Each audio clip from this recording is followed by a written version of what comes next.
keep Jake Neighbors on that line and either go with Blay or Toropchenko. I would go with Blay on your third line. I don't understand why we continue to do this with Toropchenko, Alex. I don't get it. At a certain point, we just have to acknowledge what players are. In Major League Baseball, when you have a guy that is just an excellent defensive shortstop, like Mason Wynn, I think what he's going to be in his career is a really excellent defensive shortstop that anything he gives you offensively is gravy. For the Houston Astros, do you think they expected offensive contributions this year from Martin Maldonado? The answer is a clear and definitive no. But they put him out there every day because they knew what he was going to provide to them behind the plate. That is what your fourth line is. Toropchenko is a more than capable fourth line player that brings speed, that brings a direct player to the net, and he brings a little bit of physicality to his game with a ton of size. That is a more than useful player on your fourth line. When he has been put up into your top nine, almost every time, by the end of the game, he has been replaced because he is not somebody that you could count on for more than 13, 14 minutes a night. That's just not his role. And so I am growing increasingly frustrated by the way that, A, they're utilizing Jake Neighbors this year, and B, they're trying to make Toropchenko more than what he actually is. Yeah, I mean, look, like Toropchenko, the biggest struggle for him is he just can't finish. And I mean, man, you're talking about a guy who's got the size, he's got the speed, he's got the drive to the front of the net, he's physical. He's the guy that you would want on that third line, but you need somebody to finish there. The only thought I can have with this one is the fact that they want speed on that line. I mean, it's no secret that Kevin Hayes isn't the fastest skater out there, so you want to put two guys that skate fast. The problem with the Toropchenko there is who's the puck possession guy on that team? Apparently Hayes. It is, but you got to have somebody else who can win those board battles, and maybe Toropchenko can. We got a couple of people texting in saying Jake Neighbors is a perfectly capable fourth line. That's a great fourth line to have. Yeah, but if you get down, you're not putting your fourth line out there. If you get down, you're putting your top three lines out there. Jake Neighbors is not a fourth liner, guys. He's just not. He hasn't been creating offense, and that's the other issue with Jake Neighbors playing on your third line. But I could say the same thing about Toropchenko. I could say the same thing about Jakub Vrana. It's a bigger picture for this Blues team problem right now is they just don't have enough guys creating offense. So whether it's Jake Neighbors, it feels like it's somebody new that's being put into the doghouse after every game. That's how I feel. I feel like it is, well, tonight it was Jakub Vrana that was the problem. Let's put him up into the press box. Apparently against the Colorado Avalanche, having Jake Neighbors on the ice more than Alexei Toropchenko was part of the problem, because that's what these actions are telling you. They're telling you that we think our lineup is better by playing more of Toropchenko and less of Jake Neighbors. And to me, that just doesn't make sense. It's not a message that I am receiving well. Again, I am more than open to the possibility that I am flat out wrong here, because I am not a hockey expert. I am just sitting here giving you my opinion based on what I am seeing in the games. And what I'm seeing in the games is that Jake Neighbors is far from your problem. Jake Neighbors has been more than fine this year. And continuing to get him these opportunities in your top nine, I think is better for you both in the short and in the long term. How is Jake Neighbors going to become the player that we want him to be if he doesn't get those opportunities? It's like going back to what Colton Wong had when Mike Matheny was here. He would hear one thing one day, a different thing the next day, and everything, it was just, he was swimming in information. Randall Grichuk, one day he's in the lineup, he strikes out 2 times, boom, he's out of the lineup the next day. He goes on to have success elsewhere because finally he's just able to play every day. That's how I feel about Jake Neighbors right now, where it's like, hey, man, put him in a role, allow him to get comfortable within that role, and let's see what it looks like 10, 15, 20 games down the road. Unfortunately for him, unfortunately for any of these other guys, until somebody proves that they're deserving to be in the top 9, they won't stay there. I mean, you're right. Like, it is a... And I don't even know if it's a doghouse thing as much as it's a, okay, well, you're not giving us that spark, so we'll put somebody up there to give some spark and try and give us a little bit more offense on the fourth line. Because that is something Jake Neighbors can do. If everybody was texting and frustrated just like BK right now that Jake Neighbors should be in your top 9, well, then your fourth line should be creating goals, because according to a lot of fans, you got 2 players on your fourth line that should be in your top 9, and Sammy Blais and Jake Neighbors. So that line should get some favorable matchups and create offense. Until somebody in the Neighbors, Toropchenko, Vrana, Hayes, Blais conversation, until somebody actually shows, like, hey, you can't take me out of this third line, then they're going to keep riding this rotating door of putting somebody up and down. The same thing can be said about the top 6. As soon as somebody shows that game-breaking ability and the ability to kind of take the game and change it, you're going to keep going back and forth. Like, this is what happens when you lack offensive consistency. Sure. And guys, if you've listened to this show for any amount of time, you know my affinity for Alexei Toropchenko. I love him. He's one of my favorite players to watch on this team because I know exactly who he is as a player. And that's why I don't want to move him up into the top 9, because we know exactly who he is as a player. He's 24 years old, and he's a really good fourth-line player for you. And you just allow him to be that guy and don't ask him to be anything more. That's it. That's all I'm saying here. This is not me saying that he's a bad hockey player. He's not. He's a limited hockey player in the way that you should be utilizing him, in my opinion. And therefore, I want him to be on my fourth line and hit everything that moves. There are 2 guys on this team that have played on the fourth line that I think have the ability and the potential to be more than that. And they are Sammy Blais and Jake Neighbors. So if you're going to move Jake Neighbors down, if you think he just hasn't been creating offensively enough, cool, I disagree with it, but fine.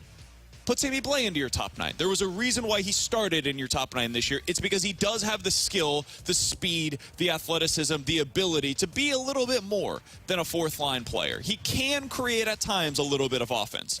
I would have gone with Blais. If you were going to move Neighbors down, I would have gone with Blais over Toropchenko, because I don't think there will ever be a time in Toropchenko's career, hopefully I'm wrong about this, but I'd be surprised, where he is expected to be a top 9 contributor for a winning club in the NHL. No, you nailed it, and you're not wrong at all with that one. Somebody actually brought up a really good point that I think we also have to take into consideration. It's got to be hard right now to get combinations and some chemistry, because Kevin Hayes has shown the inability to create any chemistry with these guys. Let me give you a scenario. By the end of this game tonight, what if Sundqvist, Blais, and Neighbors is your third line, and Hayes, Verana, and Toropchenko are your fourth line? It's really, I mean, we label it a fourth line because we see the line rushes by Jeremy Rutherford and all the beat writers, but ice time is going to dictate what the outcome looks like. And throughout this season, Sundqvist has been a part of the fourth line. But by the end of this game tonight, what if the favorable matchup is putting your fourth line against the other team's third line, and we're talking about that line playing 13 and a half minutes versus the Kevin Hayes line playing 11 minutes? All of this comes down to if you're leading or trailing in the game. If you're down by 2 after the second period, you're not even going to see those bottom 6. It's going to be a rotating door of Schenn and Thomas's line. But that's also the problem, because if you can't play 4 lines, you're going to lose hockey games. Yeah. The truth is they don't have enough players to be top 9 forwards right now. That's the truth. Yeah. And so when you have those kind of scenarios, it ends up in a situation where you just have a revolving door going through that position. It's what the Cardinals used to have with their cleanup hitter. It was Stephen Piscotty one day. It ended up being Paul DeYoung the next day. Like, it was a rotating cast of characters, none of whom were actually qualified to be in that position for a winning organization. With Alex Ferrario, I'm Brandon Kiley. We got Bradford Bruns back in the studio working the board for us today. Tanner Hendrickson out in Nashville for some well-deserved vacation. Not sure how he got it, but he deserved it nonetheless. He took it from you. Coming up tonight at 6 o'clock, Alex will have your pregame coverage for Blues versus New Jersey Devils. Puck drop for that one tonight at Enterprise starting at 7 o'clock. That's all right here on your home of the Blues, 101 ESPN. Coming up in about 15 minutes or so, we'll get to some NFL quick hitters. But next, there was a CBSSports.com story earlier today, Alex, on the 25 most likely trade candidates for this offseason. If you're the Cardinals, how many of the pitchers on this list would take you out of the Tier 1 pitching market? We'll talk about that next here on 101 ESPN.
back to more exclusive Blues talk. 101 ESPN is live from the Centene Community Ice Center. Brought to you by Bud Light and E&B Granite. Bernie Federko's only choice for granite countertops, cabinets, and flooring.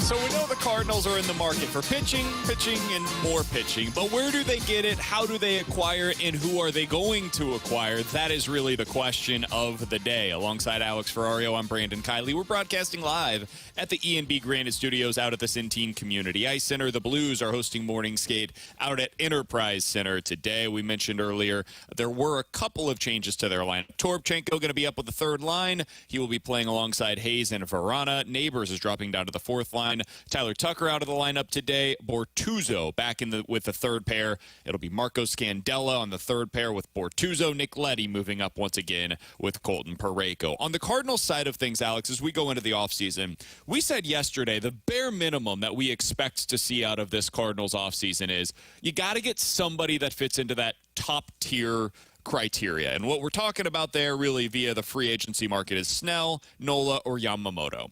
You could also get somebody via trade, though. And earlier today, there was a piece over on CBSSports.com that mentioned the top 25 trade candidates heading into this offseason in Major League Baseball. The following pitchers were listed. Paul Blackburn, he's a pitcher for the Oakland Athletics. Yeah. Tyler Glasnow, we've mentioned him a number of times, the Rays starting pitcher who is often injured, but when out there, pitches like a legitimate ace. He's like Jacob deGrom light, essentially, is what you're expecting with him. Corbin Burns, who's not an option for the Cardinals. They're not going to trade him here. The Cardinals aren't going to trade what it costs to get him within the division. Shane Bieber, talked about him. Dylan Cease, we've certainly mentioned his candidacy a number of times. And your guy, Logan Gilbert. Yes. Those are the 6 pitchers that are listed among the top 25 trade candidates going into this offseason. Alex, if we assume that to be the entire list of legitimate starting pitchers that are available via trade, and I'm not sure if it is or isn't, but of those 6, how many would take you out of the market for the top 3 starters being Snell, Nola, or Yamamoto? 2. And this is the understanding, like we just mentioned, Corbin Burns is not an option, so take him out. Sure. It's Dylan Cease and Logan Gilbert. Because both players I know are going to provide me innings. Both players have upside that is ace potential. Now, Dylan Cease might be a little bit more of a work in progress for you than Logan Gilbert, but let's be honest, both of them have shown star qualities, but haven't really done it on a consistent basis to say, yeah, that's our elite ace number 1. But all of those guys I know are going to be available. I know are going to provide me quality innings, and I know that are going to be there for 182 games. The other ones, they're not there. Like Shane Bieber. Shane Bieber is not a top pitcher anymore. Shane Bieber at his best is probably a 2. And Shane Bieber also, I have to wonder if he's going to be available for me all season. Tyler Glasnow is a number 1, but I'm only going to get about 100 innings out of Tyler Glasnow. So if you tell me that, hey, the Cardinals are going to trade for Paul Blackburn or Tyler Glasnow or Shane Bieber, and that's the best they do, then that's a failed offseason because those are awesome pitchers to get. But who's providing the innings when one of those guys go out? Steven Matz goes out. Zach Thompson doesn't provide you the innings that you need. So I'm still going to need an Aaron Nola or a Blake Snell, although Snell's got the injuries, or not injuries, but the innings I'd be worried about, or a Yamamoto. Yeah, that's the thing is like each one of these guys comes with a different risk, right? Yeah. Dylan Cease, was it a one-year wonder? Was he just a one-year guy where it all came together for him and then now you're getting him on the downside of it? Hitters started to figure him out, and he's not going to be that pitcher again. We don't know, but he does throw innings. We know that's something you can expect out of him. And if he regains his form, man, that guy's a legitimate ace for you. So if you go out and get him, yeah, I could see how it would end up taking you out of the top-end pitcher market, and now you fill things out with 2 other really solid starters that can bolster the rotation in the middle. Logan Gilbert. I don't think Logan Gilbert's an ace. I don't think anybody would classify him as an ace. But I think he can be Aaron Nola-esque for you. A legit number 1. A legitimate number 2 starter that masquerades as a 1 for you in this upcoming season. So I think you can get away with that. I don't think you can do that with Tyler Glasnow. I think Tyler Glasnow is I mentioned it, kind of Jacob deGrom-ish. He's not the same caliber as deGrom. deGrom is a future Hall of Famer, potentially. But when Tyler Glasnow pitches, he's really, really good. He just doesn't pitch that often. He's never thrown more than 120 innings in a season. So I think it is as simple as if you don't get Cease, you don't get Gilbert via trade, you have to still get one of those guys at the top end of the free agent market, and those three players are Yamamoto, Snell, and Aaron Nola. On the relief side of things, Alex, there was a piece that came out earlier today on one of the pitchers that has already re-signed with his team. It's Joe Jimenez. He is a reliever for the Atlanta Braves. He's a really good pitcher. He's also not particularly old. He's 28 years old. This past season, he threw 56 innings, had a 3.0 ERA, and struck out 12 batters per 9 innings. That is exactly the profile that we were looking for here in St. Louis. I was hopeful that he was going to hit the market, and maybe he'd be somebody that the Cardinals would consider. He signed a 3-year deal worth $26 million. So 3 years, roughly $9 million per season is what he ended up getting from the Braves. There's your market. He just set the market for the exact type of reliever that the Cardinals are going to be looking for this offseason. A few other guys that kind of fit into this criteria: Jordan Hicks, Reynaldo Lopez, Robert Stevenson, Phil Maton. Those are 4 guys that are very similar in terms of their profile, age, strikeouts, all of that stuff to what you saw last year from Jimenez. Reason I bring this up: are you comfortable going back into that kind of free agent market? No. Getting one of the top relievers on the market, not the top. That's Josh Hader. He's going to get like $20 million a year. I don't think the Cardinals are going to be in that market. But Hicks, Lopez, Maton, Stevenson, the 3-year, $8 to $10 million per year relievers. Are you interested in going and getting one of those guys for the Cardinals this offseason? I'm not, because, like, how many times have we heard the 3-year deals bite this Cardinals team in the rear end? And, Jordan Hicks might be the one that's intriguing to everybody. He's 27 years old. Fine, but, like, we've done the Jordan Hicks experience. And I know he was great where, it was Toronto that he got traded to, but, like, he's been inconsistent, and I think you're already relying on 3 guys this upcoming season who are inconsistent in your bullpen, and Helsley, Gallegos, and JoJo Romero. I think you need some consistency, and Jordan Hicks doesn't provide that. So I would be a lot more willing, if I'm handing out 3-year deals, to bullpen arms overseas. And I'm sure you have seen this article on Sports Illustrated, but Katie Wu, they cited this one, but Katie Wu was the one that talked about it on Mondays in her athletic piece, talking about Yuki Matsui from the Japanese league, or Yariel Rodriguez, another one that has been playing overseas. Like, those 2 guys, I'd be more than willing to give 3-year deals to because of the age and because you might be able to strike gold with those guys. If you're going to this market, I just don't know if they're going to provide you that upside that you need with 3-year deals.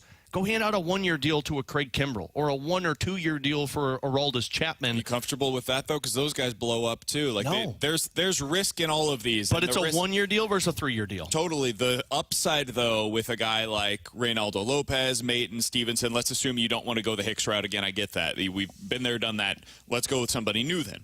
The upside with these players is that they can be legitimate 8th-inning arms for you. Like, you hand the ball over to your closer, Ryan Helsley. You believe in him for the 9th inning. Your 8th inning could absolutely be held down by one of these 3 guys. The guys that you're mentioning from Japan, they might be able to do that. They also might be 6th-inning guys. They might be coming over and they end up looking a lot more like Chris Stratton than they do Jordan Hicks. You know, their stuff might not play up the way that it did in a Japanese league. The guy that you mentioned from Cuba, Rodriguez, He didn't pitch this year, so we haven't seen him pitch. Well rested, mileage is low. Since the World Baseball Classic, and we have no idea what he's going to look like next year. That might be great. You might be right. It may be good for him to have a year off of pitching in competitive games.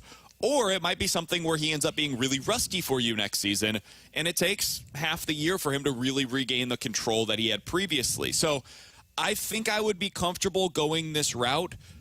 I don't like that they have to do this, and this would be a scenario where if you can, you probably would rather just go the trade route and trade from your glut in the outfield to get a comparable piece to these players on club control instead of having to pay $10 million a year. If you're unwilling to do that or unable to do that, I would absolutely sign one of these guys. I wouldn't sign multiple, but I would go get one of these guys via the free agent Here's market. my problem with this. The Cardinals have shown a lack of ability to identify this type of talent that you're going to give a 3-year deal to that can come in and, like, pitch to the level you're expecting them to. And that's what concerns me. You're gonna identify the wrong pitcher in the spot and be stuck with a 3-year deal, and then we're gonna have to hear everybody complain about Brett Cecil 2.0. So here's the thing. They've done this with lefties. What they've done in the past is they go out and they get left-handed pitchers for the most part that they're bringing in on a multi-year contract. I think that is a very risky proposition and a very risky way to go about this. If you want to go out there, go get a fire-breathing dragon that is coming out of the back end of your bullpen that throws from the right side. Those are the pitchers from the bullpen that I would be much more likely to sign. And it's risky.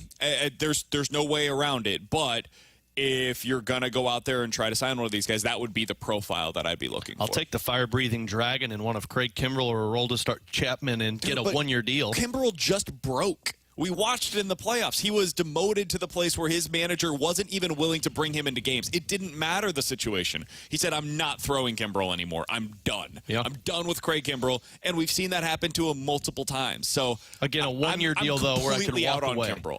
And Chapman, this team's just not going to sign. Yeah, I mean, you're not They're wrong not with that him. one. So that's why, I mean, I'd be looking at this Matsui or Rodriguez kid more than I would be looking at one of these two. And again, I understand the risk you're taking of bringing these ones over, but the Cardinals have shown the ability to identify that type of talent much better than they have a free agent market. Even if it is right-handers and they've struggled with left-handers, I'm very worried about 2-year deals stress me out with bullpen arms. Now we're talking 3-year deals. That screams Cardinals made the wrong decision and they're stuck. He's Alex on BK. We got Bradford Bruns back in the studio for us in 15 minutes. 314-399-9646 is the Air Comfort Service text line. Get your questions in now. We'll get to Ask Us Anything coming up at 11:45. But next, let's dive into some NFL quick hitters, including we've already seen our first coach fired this year. It was Josh McDaniels. Who is the most likely to be the next coach fired? We'll talk about it next year on 101 ESPN.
101 ESPN Sports Center. Blues finally back on home ice. Good morning, it's Bradford Bruns with your Sports Center update, driven by Johnny Londoff Chevrolet and Johnny Londoff Autoplex. For the first time since October 21st, St. Louis is poised to play at the Enterprise Center tonight on 101 ESPN. The Note will host New Jersey. Craig Berube's crew has dropped 2 in a row, and yesterday on the Fast Lane, the head coach was asked by Jamie Rivers about any potential lineup switches entering this contest. I'm not probably going to make any changes for tomorrow's game. I mean, we played one game. I liked a lot of things in the game, and there's some things I didn't like. But, I think it's a little early to jump the gun already. Pregame unfolds at 6 with puck drop 1 hour later on these airwaves. NFL, Kenny Pickett and the Steelers power past Tennessee 20-16. Pittsburgh now sits at 5-3 in the AFC North, just behind Baltimore. On the college side, MIZZOU visits number 2 Georgia tomorrow at 2:30 p.m. The Sports Center update was driven by Johnny Londoff. Find new roads and shop 24/7 at Londoff.com and LondoffAutoplex.com. Are you kidding me? Wall-to-wall Blues coverage is right here. 101 ESPN is live from the Centene Community Ice Center. Brought to you by Bud Light and E&B Granite. Bernie Federko's only choice for granite countertops, cabinets, and flooring.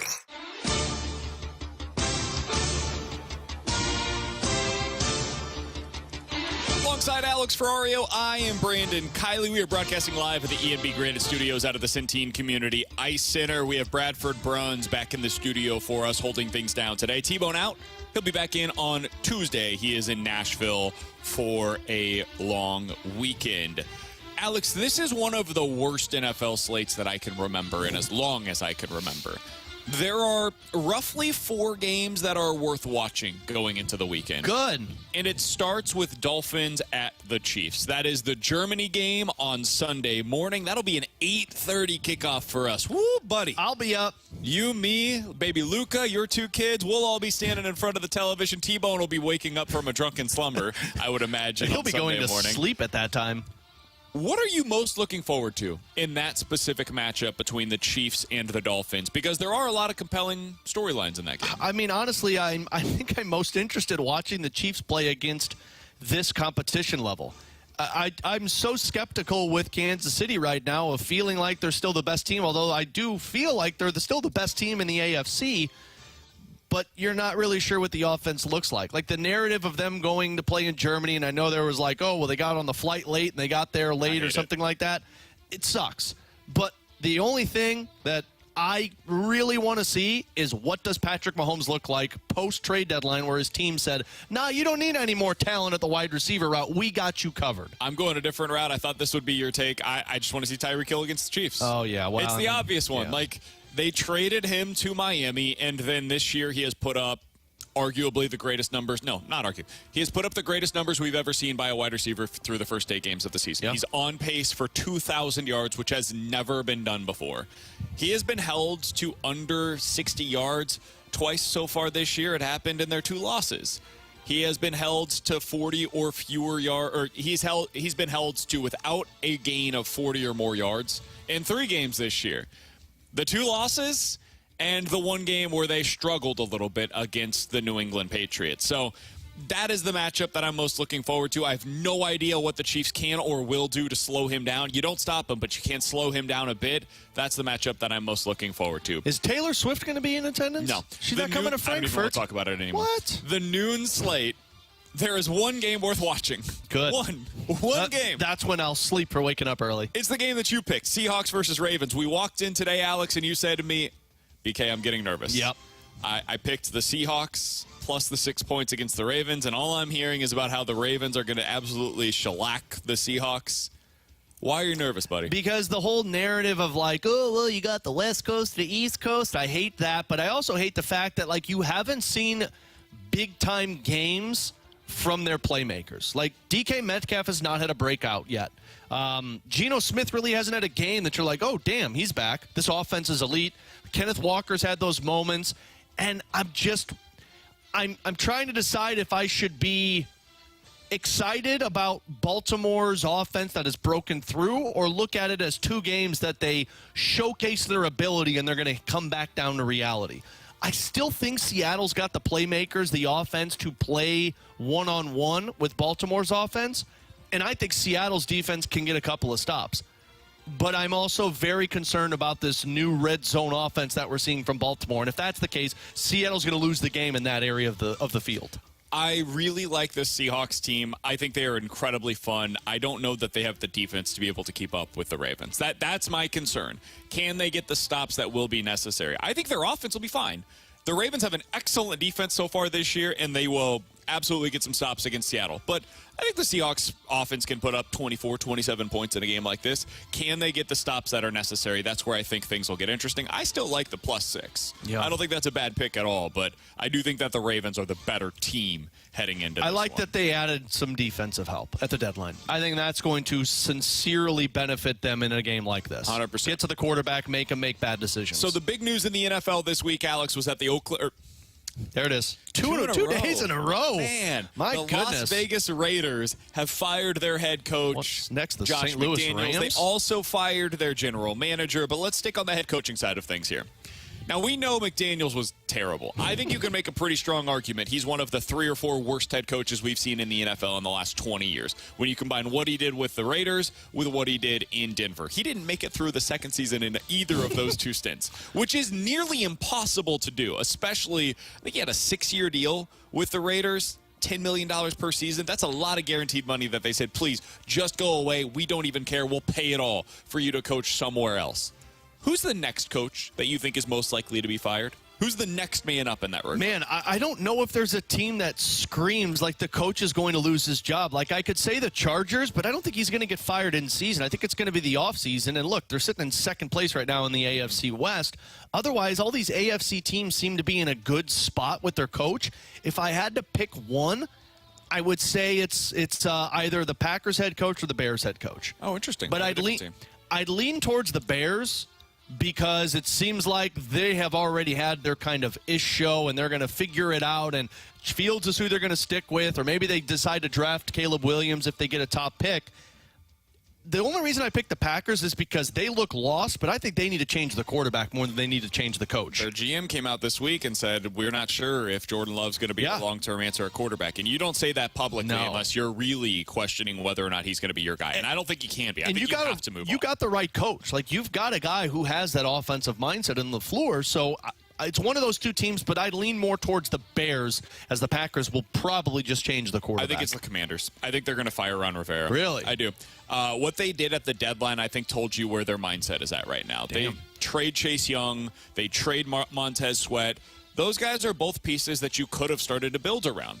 They are both very good defensive ends. Now, there's been some questions, both in terms of on-field and off-field ability with Chase Young, whether or not he's playing the way they want to.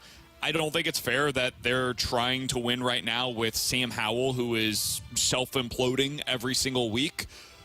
I think that what they're going to do, though, with a new ownership group in place is just completely clean house. I think they're starting anew. This is the same ownership group that took over the 76ers and then implemented the process. They said, we're going to get as bad as we can to get as many stars as we can. They know what they need. They need a starting quarterback, and they need to build around him. I think that they also believe that they need a fresh start when it comes to what they're doing head coach-wise. So I think the next coach that will be fired is the Washington Commanders firing Ron Rivera. And I think that could happen within the next month or so, sometime around Thanksgiving. Coming up in about 15 minutes or so, what do the Cardinals do if this market ends up getting beyond what people were expecting? I think earlier this week, Alex, we talked about Jim Bowden's projections, what Spot Rack was projecting, and everybody said to themselves, man, these feel pretty reasonable in terms of what the pitchers are likely to get this offseason. Well, there was a new piece yesterday that I read, and I was like, yeah, this is what Cardinals fans are concerned about. What happens if the market ends up going this direction? We'll talk about that coming up at the top of the hour. Ask Us Anything is coming up next.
Blues Talk more often. 101 ESPN is live from the Centene Community Ice Center. Brought to you by Bud Light and E&B Granite. Bernie Federko's only choice for granite countertops, cabinets, and flooring. You've got questions. We may have the answers. Maybe. It's BK and Ferrario's Questions and Answers on 101 ESPN. 314-399-9646 is the Air Comfort Service text line for Ask Us Anything. If you guys have any questions, sports or otherwise, get them in on the text line right now, and we will get to them here in a segment we like to call Ask Us Anything. All right, let's start with this, Alex, from the 314.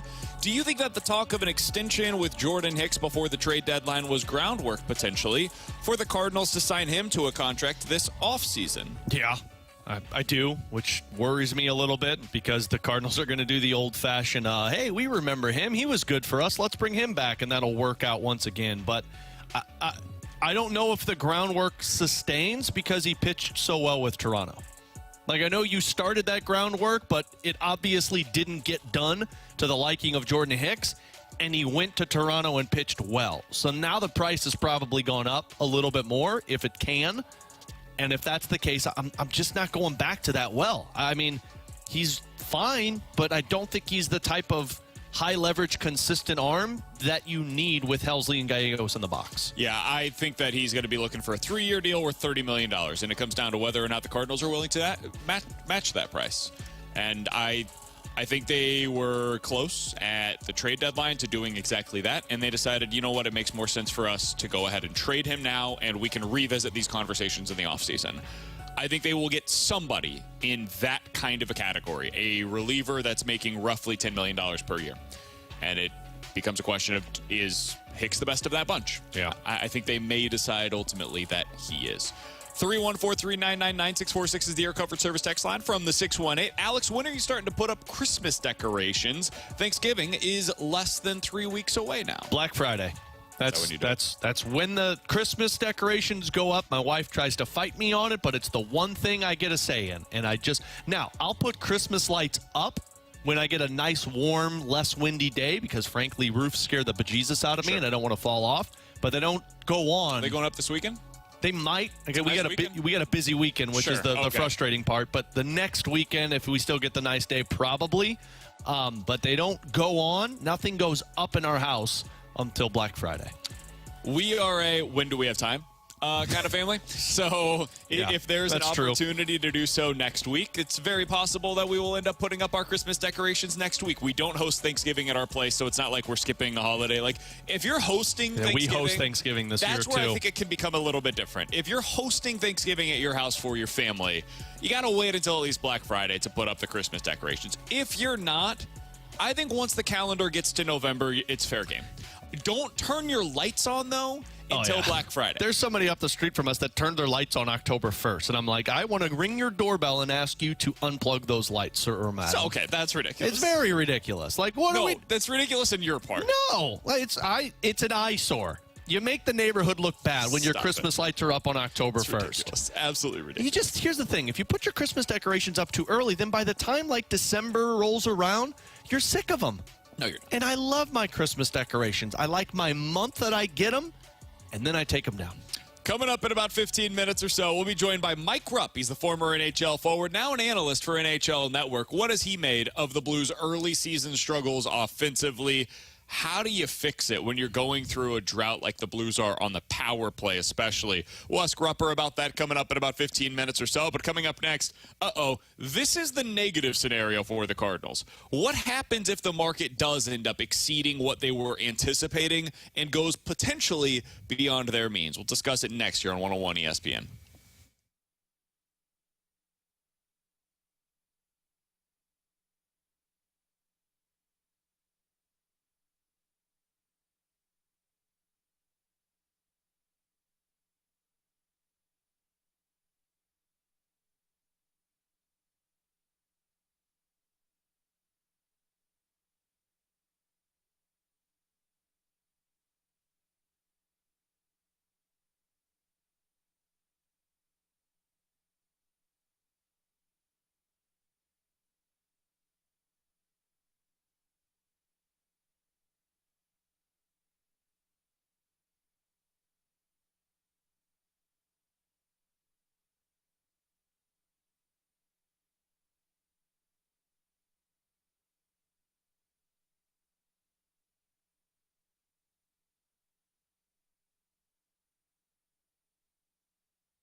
Hear every St. Louis Blues game right here. WXOS HD1 East St. Louis, 101 ESPN. We're back to more exclusive Blues talk. 101 ESPN is live from the Centene Community Ice Center. Brought to you by Bud Light and E&B Granite. Bernie Federko's only choice for granite countertops, cabinets, and flooring.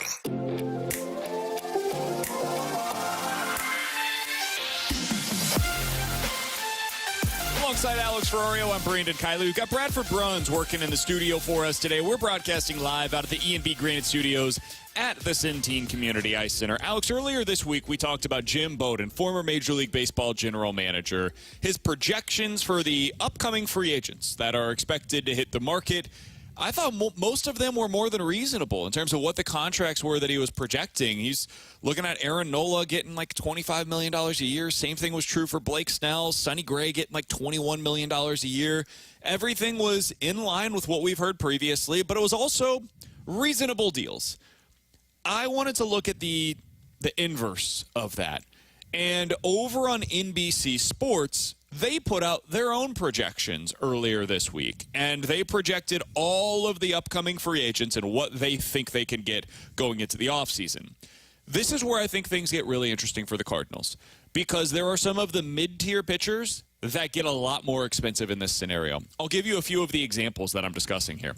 Yamamoto, they have him projected for a 6-year deal worth $180 million. Ooh. Aaron Nola, 8 years, $205 million.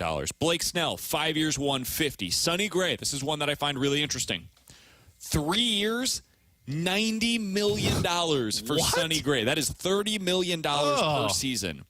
Eduardo Rodriguez, $25 million a year over 4 years. Shota Imanaga, a guy that we've talked about coming over from Japan, 4-year deal worth $88 million. Even a guy like Lucas Giolito, they've got projected for 3 years, $66 million. Marcus Stroman, 4 years, $84 million. Those are the pitchers that they're projecting for 20-plus mil a year. A lot of them getting in that $25 to $30 million range, Alex.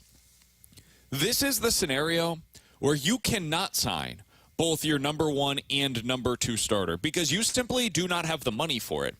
And I think the most likely guy that the Cardinals will sign this offseason is Sonny Gray. Like, if you just told me, hey, you can predict the Cardinals to sign one pitcher and your life depends upon it. Not for that money. I would be picking Sonny Gray because I think he's the most likely guy for them to land on.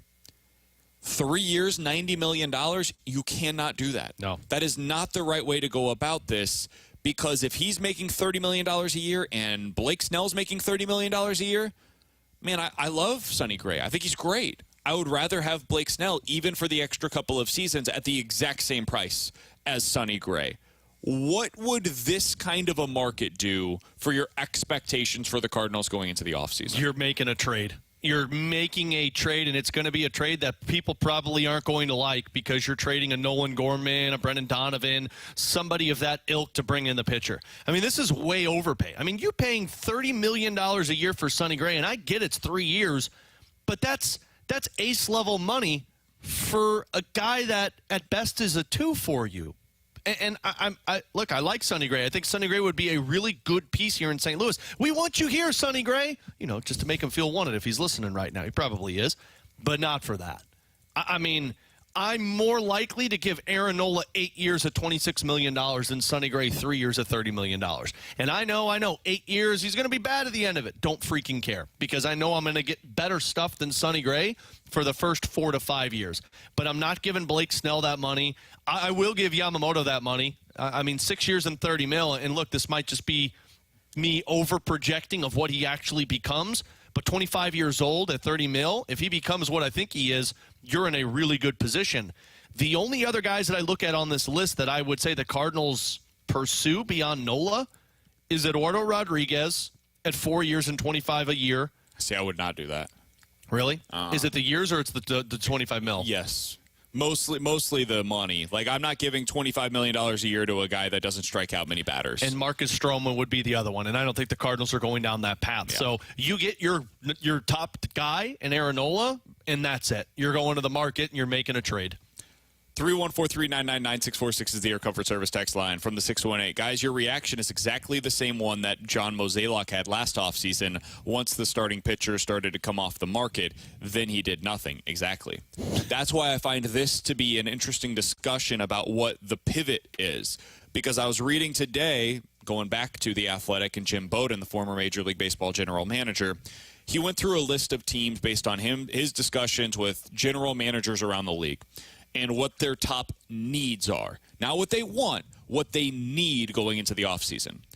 Alex, the following list of teams were listed as needing starting pitching going into the offseason.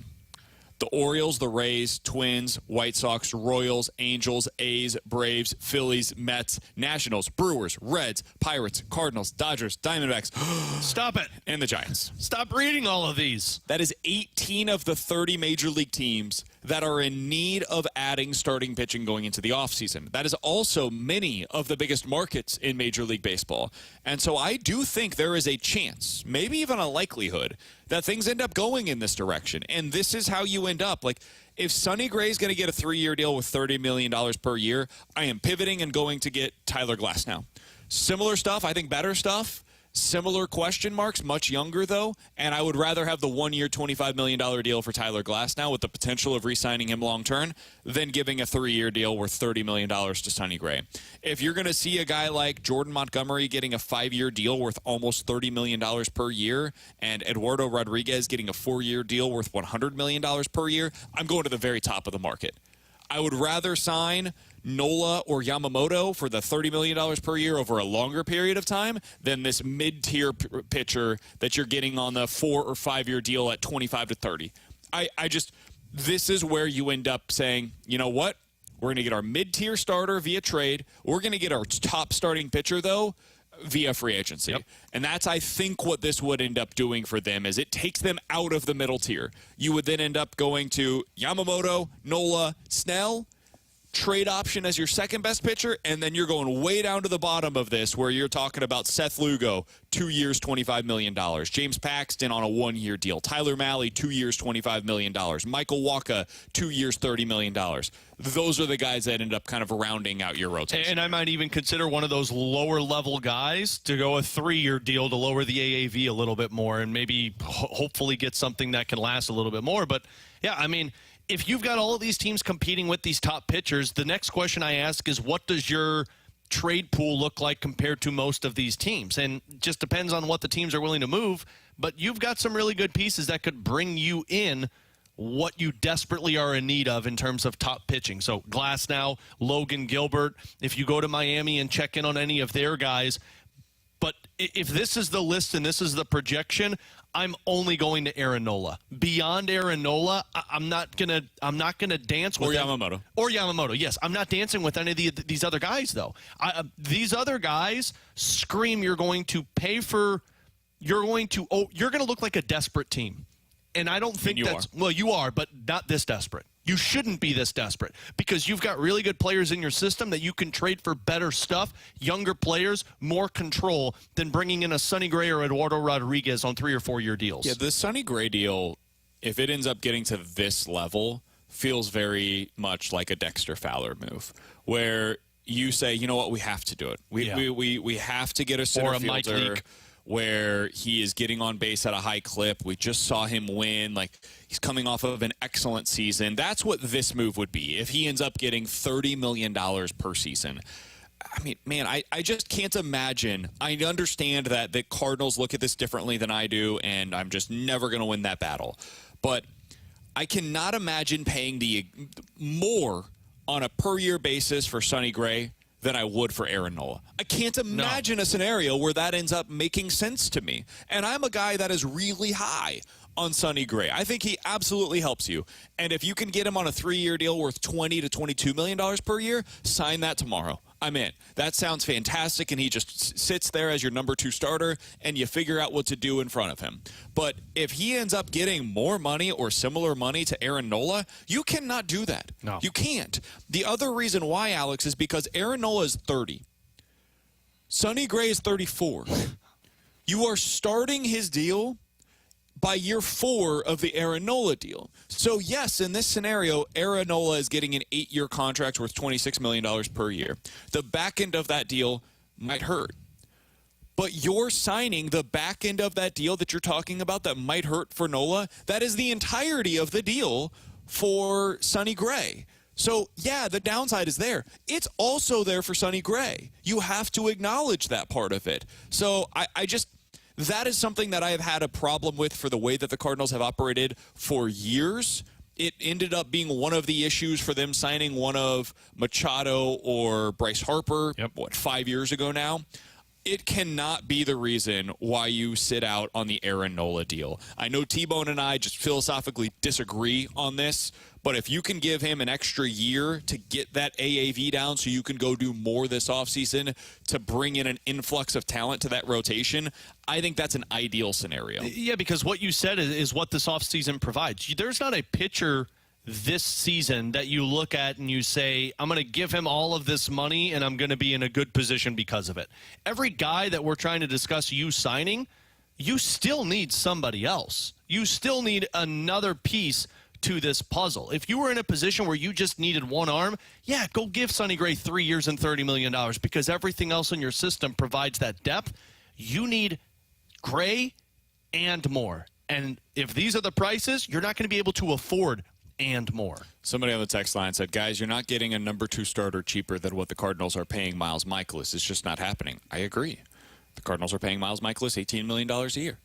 You're going to have to go out there and pay somewhere between $20 to $22 million per year for that number 2 starter. That's what Sonny Gray should be looking for. That's the market. He should be in that Chris Bassett type of a role. That is who he's been as a pitcher. He's a really good pitcher. But if he ends up getting up to $30 million per year, you say no.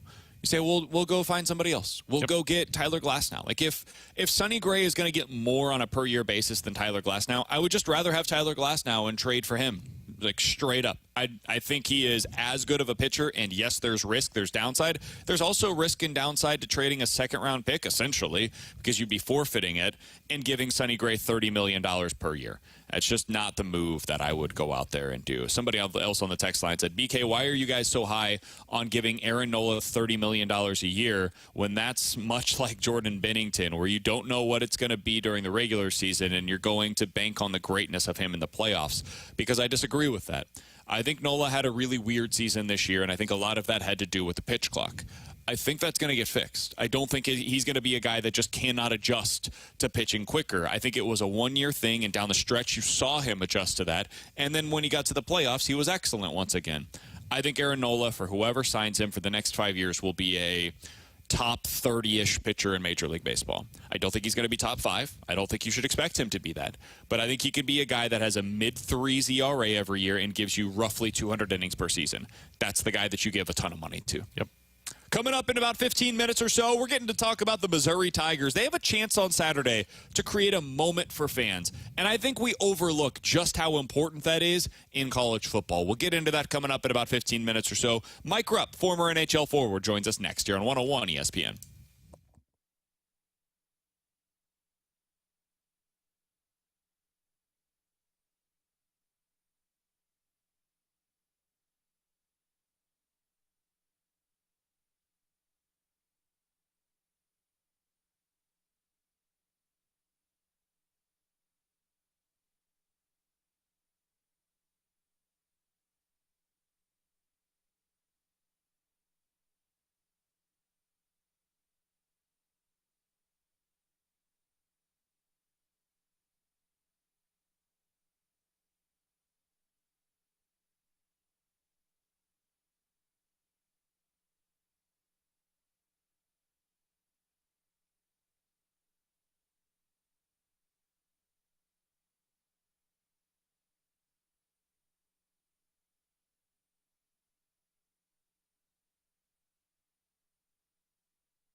Wall-to-wall Blues coverage is right here.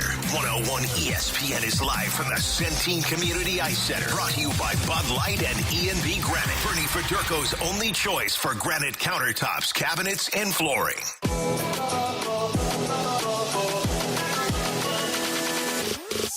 Blues fans deserve another superstar. But to get there, there will have to be some pain. Does the superstar come in the 10th overall pick in a Dalibor Dvorsky? I don't know. We're going to have to wait and see. Does it potentially come in a Jimmy Snuggerud? Maybe. But we're trying to find superstars because the Blues have been so successful for a 15-year period. You're trying to find superstars in the late first round, in the second round. That was Chris Kerber on the Fast Lane yesterday, talking with the guys. Alongside Alex Ferrario, I'm Brandon Kiley. Bradford Bruns back in the studio running the board for us. Hopefully here in just a little bit we'll be able to be joined by Mike Rupp, the former NHL forward, now NHL analyst over on the NHL Network. But I do want to talk a little bit about that cut from Chris Kerber, Alex. You heard that yesterday, and you said to me, you know, I think this is something we should discuss. What hit your ears when you heard that from Kerbs?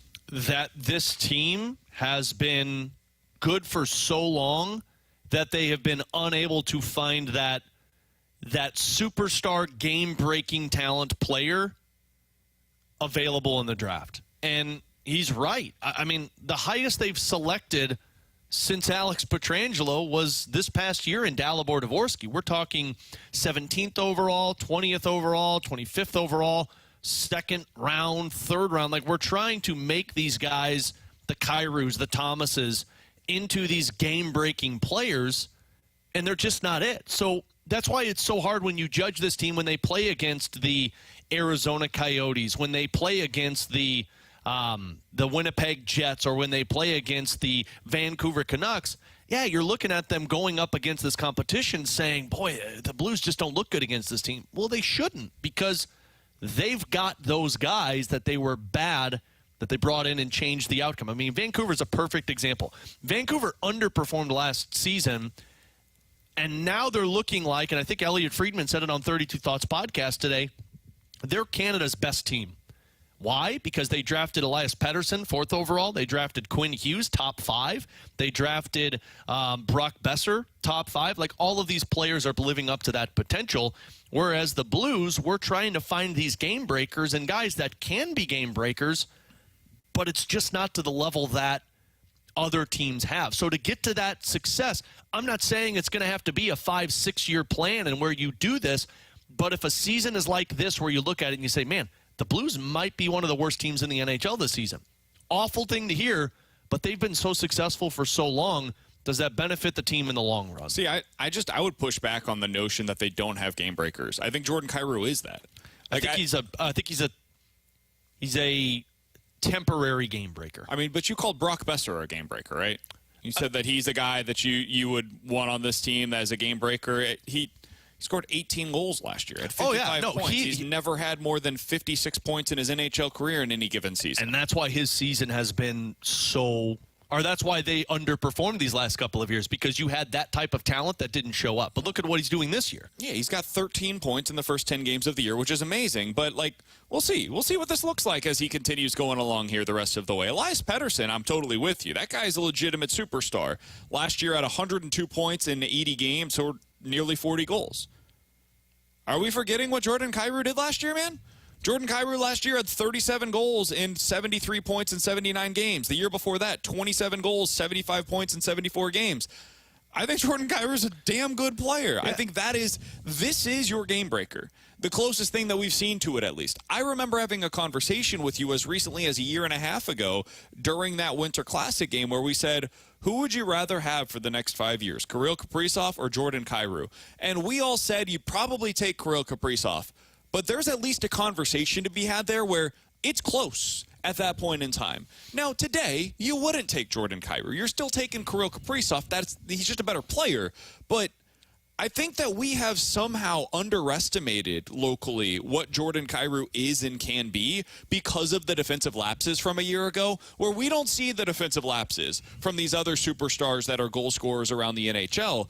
I fear that they don't have the depth to be able to get the most out of those superstars. I fear that you're not able to get the best of Jordan Kyrou because I don't know that he's playing with guys that are able to get the best out of him.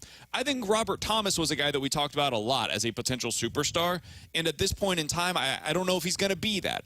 Jordan Kyrou, though, has put up the type of production that you would expect from that type of a player, and I think he still can be a game-breaking talent for the Blues. That would be the guy. I think the difference for a lot of these teams is that the Blues don't have a defenseman that projects that way. And these other teams around the league that are dominating, most of them have a defenseman that can be considered a game breaker. I think that's where they're sorely lacking it right now. Yeah, and I mean, I definitely don't disagree with you. And Brock Besser might have been the wrong comp because he really hasn't performed well. But I mean, when you look at the guys that are the Rantanens and the Pattersons, like they're the ones that change the outcome of games, and I'm just not sure that Kyrou's at that level yet.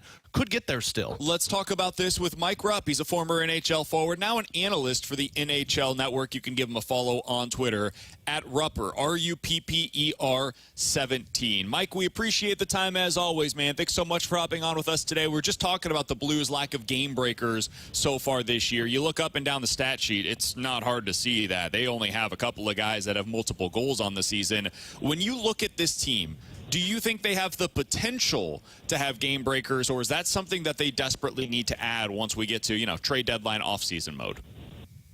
Yeah, hey guys. I mean, I think that they don't have it necessarily right now as far as talking about what some of the other players are in the league and teams have, but there's not that many of them that are going to be over 100-point guys that could take over a game individually. I do really like Jordan Kyrou and Robert Thomas. I think they're both 24, about 24 years old, so I don't think they're a finished product yet. So I really think they're really nice pieces. So we'll see if they can get to that level to be, I guess, deemed and universally as like a game breaker. But there's this Blues team's I was listening to you guys before you came on. Like, they're in a delicate spot here because they're a middling team. They have been since they won the Cup. So, and middling means you don't get high picks. So there's a lot of pressure on your. And there's guys that are drafted in late rounds. There's players drafted late first round. That end up being studs more so than the top of the draft. But, I mean, it's hard to locate that. You need some luck involved in that. There's a lot of different things that kind of go into that equation. But, this is a team that I think is in really that Central Division. You've got St. Louis, Nashville, Winnipeg, and I'd even start to put the Minnesota Wild in there too. Like, kind of wide open after Colorado, Dallas in that division. So, I mean, that's a tough thing for these teams to kind of decipher here is we could potentially make the playoffs and because it's kind of wide open, but we also don't really believe we have a team to contend for a cup. So is it necessarily good for us to make the playoffs? You know what I'm saying? Like, there's that catch-22. So I agree with what you guys said, though. This Blues team's been so good for so long. They haven't really had those high-end picks, and that's why you see organizations like Colorado. It was nasty in Colorado for a while, right? Like, you can go back and think of some of these teams that have had these high picks, and then they're set up for, like, the next 10, 15 years. So they're in a delicate spot. Self-evaluation is something really important that needs to happen. I actually think Doug Armstrong's one of the best in the National Hockey League at self-evaluating the team, and we'll see what they do. Mike, if you're one of those middling teams, is the NHL at the point now where it's so good with that top-level talent that if you're in the middle, kind of like what Nashville just did, you might have to lean into being bad for a year or two to try and get some really good picks and come out on the other side? Or is that just a murky middle to be in when you go that route? It's interesting you said that because I'm thinking about it right now, and I wonder. So let's kind of take a couple steps back. Like, there's been so many. How do I say this? Because if you're going in drafts, let's say prior drafts of 20, let's just say in the last 10 years, so since 2014, okay, prior to that, it's hit or miss, and there has been some hit or misses. There's been high picks in the last number of years that haven't necessarily worked out. But you know what we've had in this last little stretch here? We've had Connor McDavid. We've had Austin Matthews. We've had Nathan McKinnon. We've had, you're naming franchise-changing players. Connor Bedard this year, who I think will end up being a superstar as well.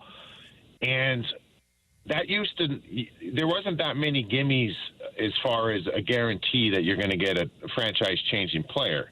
So it's almost gotten to the point now where the only way you're seeing some success or sustained success is when these teams get these picks. So because we've been spoiled with so many absolute, lifetime type players, are we going to see more teams doing what you said? I don't want the league to end up being the teams that have gone through it and the teams that are going through it. And then you're going to have a split in the league. It's going to be, you're going to have good teams and you're going to have really bad teams intentionally, right? So I wonder if there's something down the road here, because we keep getting these top picks hitting so good and changing franchises, that you're going to have teams addressing. Because all those middling teams, there's a lot. There's a lot of middling teams. But every net or every market's different. You could be a small market team where you're like, hey, you know what? We can't lose because we need that playoff gate, and we can make the playoffs. We need that revenue. And also, I've learned from talking to some GMs and guys in hockey front offices, it's not even necessarily the gate from playoffs. It's how you build fan bases. You get in the playoffs for a few years in a row, and your season ticket, it gets going more. You get your corporate sales up more. So not every team's in that situation where they can say, hey, you know what? We're fine financially, and we're gonna dial this thing back, and we're gonna make sure the next 15 years are great. And it's a tough spot to be in. We're talking to Mike Rupp, former NHL forward. He's joining us now on 101 ESPN. You can watch him on NHL Network and follow him on Twitter as well, at Rupper, RUPPER17. So, Mike, when you think about this Blues team and what they have at least the potential to be this season, how do you view them relative to some of the other middling teams in the Central Division? Is there a way for them to battle towards the top of that list?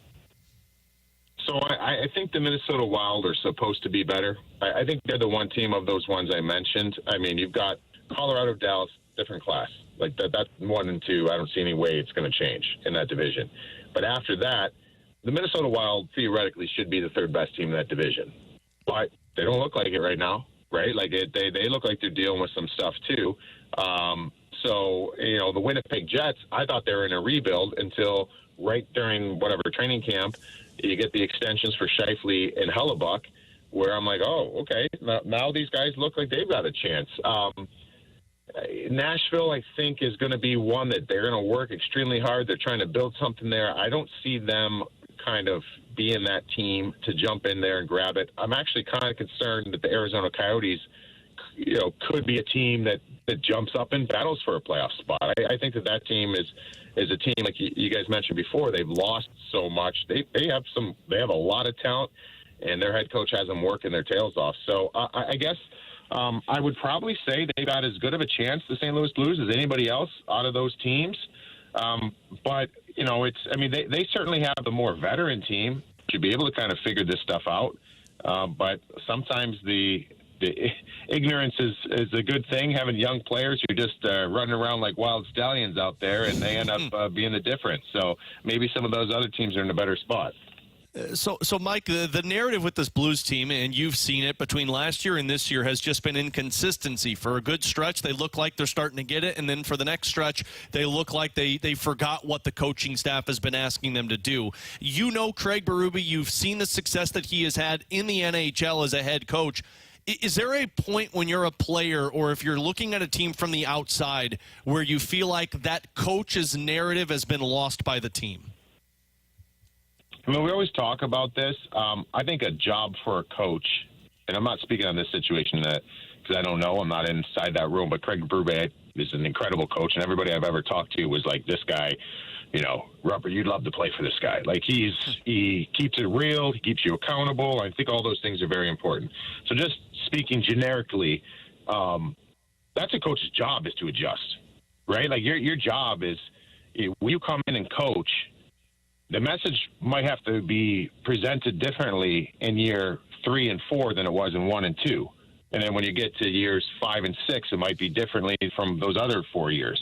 Like that's something that you have to evolve with it. You have to be creative with it. Sometimes it's having an assistant coach that hammers home a message a little bit more, picking your spots a little bit more. I mean, that's always something. I'm not a believer in coaches just kind of running their course and then players don't listen. If that's the case, then I don't think the coach has done enough to get the attention of the players. And, I don't think that's the case here in St. Louis. I think that the bigger struggle with this team is when I watch them, when we go back to 2019, like if we just said, what was that team? We'd say it was a big team. Their defense defended well. The Jordan Binnington story was incredible. They didn't really have necessarily the game breaker. I guess Vlad was the best game breaker they would have, but they had a lot of intangibles, right? Ryan O'Reilly, like they were a team that was going to play the right way, and they were going to have a hard time getting to their net because of their defense, and their goalie was playing really well. So they were basically a big, mean team that played well defensively. Now when I look at this team, they're not that big, mean defense anymore, so there's not that, and that's fine. But what are you? There's nights. That's the question that we've had, Mike. Who is this team? Do they have an identity? Yeah, so when you look, even last year, there's some nights where you watch the Blues, and I'm like, oh, this team's starting to, I can see now they could be more of an offensive-driven team. I mean, this is maybe the Kyrou Thomas time now where it's going to change. But then there's nights where the scoring's not there and there's no defensive structure, it feels like. And then it's like, well, what's their you need to have a crutch. You're going to need to have something to lean on. No matter what, every night, whether the play's going our way or not, at least we know what we are and we can lean into that. That's the biggest struggle I feel like with this team. And I don't know if it's just the personnel, the makeup. I don't know, how it is, but I don't know who they are. And I think that's the bigger concern. Mike, we appreciate the time, man. It's always great to be able to catch up with you. People can watch you over at NHL Network. Follow all of your work as well on Twitter at Rupper17. Thanks for hopping on with us today. We'll talk with you again soon, my friend. All right, thanks, fellas. Anytime. See you, Mike. Got it. That's Mike Rupp joining us as he does regularly from the NHL Network here on 101 ESPN. I think what he said there at the end, Alex, is something that we're going to be discussing a lot this season. Who are the Blues? Who do they want to be? Because I know what Craig Berube wants them to be. He's been very clear and candid about it. We need to be a team that is winning 2-1, 3-2, defensive-minded. We've got to be sound in our own zone. We've got to be structured. We've got to be a team that puts quality shots on net. We've got to be a team that does the cycle game. Like, all of the things that you would hear Craig Berube say, you would expect him to say. Can this team be that, though? Are they capable of being the team that he wants them to be? And if the answer turns out to be no, then what? Then who are you? What do you hang your hat on a night-in, night-out basis? Because it sure as hell is not 5-on-5 offense. It could be maybe a rush team, but I don't think that's what Berube wants.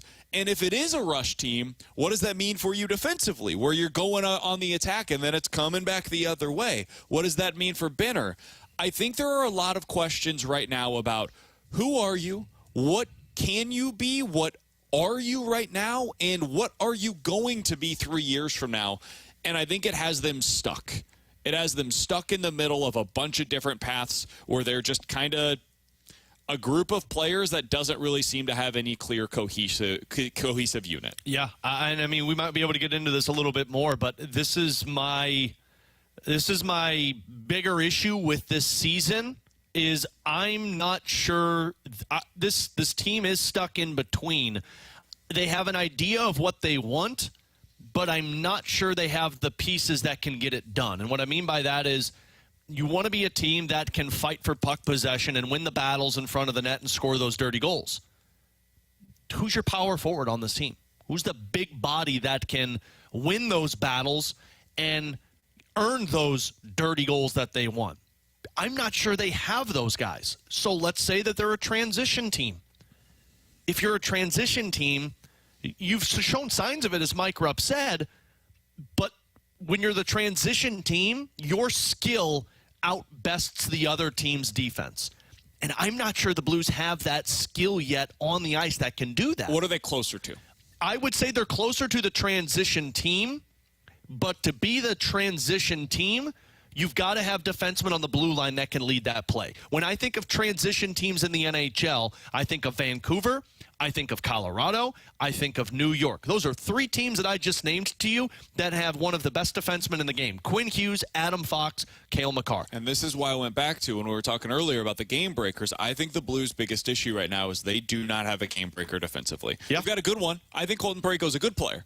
He's not a game breaker. But I'd also argue you got to have the guy that when you get those chances, you convert on them. And I have not seen yet. I've seen it from Kyrou. In the past, yes, but I haven't seen it on a consistent 8 basis. games. If we're going to judge a player based on 8 games, then we're going to have a bunch of Hall of Famers that don't end up becoming what we all expect them to be. I completely agree with you, but when you know you've got the game breakers, every single time those moments happen, you're thinking, oh, bleep. And I'm not sure we feel that way so far this season with Jordan Kyrou. Maybe not. I think it's a very small sample size, and we are overreacting a bit to that. But I think Kapanen can be one of those guys. I think Buchnevich can be that guy. I think Saad has played it well at his best when he's been in transition this year. Kyrou certainly can be that. Vrana, that's the only way he knows how to play at this point in his career. I think those are all guys that have the ability, Robert Thomas certainly, of being rush players. The problem is you're kind of stuck in between once again, where, okay, but you have Braden Shin on this team. Is he a rush guy? I don't think so. That's probably not the way that he's best utilized. Is Kevin Hayes utilized most in the rush? No, certainly not. That's not the case for him. Who's that third player with Hayes and Vrana? Well, right now it's Toropchenko. I guess you could say he's a rush player technically, but like that's the thing. You've got tweeners with guys. Yeah. I mean, like Toropchenko, you look at him and say, yeah, he's a rush guy, but he's 6'5", and you're thinking, okay, and he doesn't have the skill to be a rush player. Let's just be honest, man. Yeah. Well, and here's the thing with your defensemen getting involved. Like we talk all the time, like the key for this offense to be successful is getting your defensemen involved. Well, if you're going to play that way, you're going to have guys who win battles in front of the net. You're going to have some bodies in front that can allow those defensemen to get into the offensive zone and take shots from the blue line. But if you're not a team that wants to play that power forward, that big body size where you're winning the battles in front of the net, well, then you can't play that way. You're going to have to play more along the rush side of things. Watch the New Jersey Devils tonight when they play. New Jersey is the prototypical transition rush team. They've got defensemen who jump into play. They've got Luke Hughes. They've got Dougie Hamilton. They've got Siegenthaler that jump up into the play. But they do that because they've got players who come into the zone that earn those puck possession battles, but yet they keep the play going. And I'm not sure the Blues have that, and they also don't have the big bodies. So you're in this purgatory that's like, man, we want to be this team, but yet we're not there yet. And we try to be this team, but we don't have the personnel to do that. Somebody on the text line said, guys, I would like to see what Perunovich can do for all of these different reasons. He might not be Makar. He might not be Quinn Hughes, but can we at least find out? Everything you just said is why I want to find out. Yep. And I think they're going to get to the point this year where they're probably going to have to do that. But right now, the coach clearly believes this is their best opportunity to win. And until they're kind of eliminated, I think that's going to be what they continue to do. Yep. I think they're banging their head against the wall, hoping that eventually the wall breaks. And my fear is that they're just going to continue crushing their head into the wall. Well, and I mean, you kind of have to you say it all the time, like, listen to their actions, not their words. Like, first of all, Craig Berube basically told Jeremy Rutherford, he tweeted it out saying, like, look, he's just got to wait for his opportunity to play. He's got to be patient. He hasn't played a lot of games. But on the other side of that one, like, also look at Scott Perunovich. Like, they're not using him in a role that he can jump on that. Like, the time on ice that he has gotten so far this season. 11 minutes. Yeah, we're talking about him being used as a seventh defenseman. Like, the power play time he's getting, he's being used on the second unit that's getting 30 seconds on the ice. He's being used in a role to where he's not really getting that sustained offensive zone time. And this isn't me bashing Craig Berube. This is the personnel you have. You've got Krug. You've got Leddy. All of these guys are supposed to be those offensive zone players. It can be a question of Berube without criticizing him. Like, questioning whether or not what they're doing currently is the best use of the personnel. I think it is okay to be skeptical of things, to ask questions of, is this really the right way to go about this? We might end up being wrong, and Craig Berube might end up doing exactly what they should be doing right now. And it is a genuine personnel issue. But it's okay to be skeptical of things in my mind. If we never question anything, then honestly, what are we doing here? You know, well, we're just spewing nonsense. That's what we're doing. Coming up next, Mizzou has a chance to create a moment tomorrow afternoon. And if they do, it'll be one we don't soon forget. We'll talk about it here on 101 ESPN.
101 ESPN Sports Center.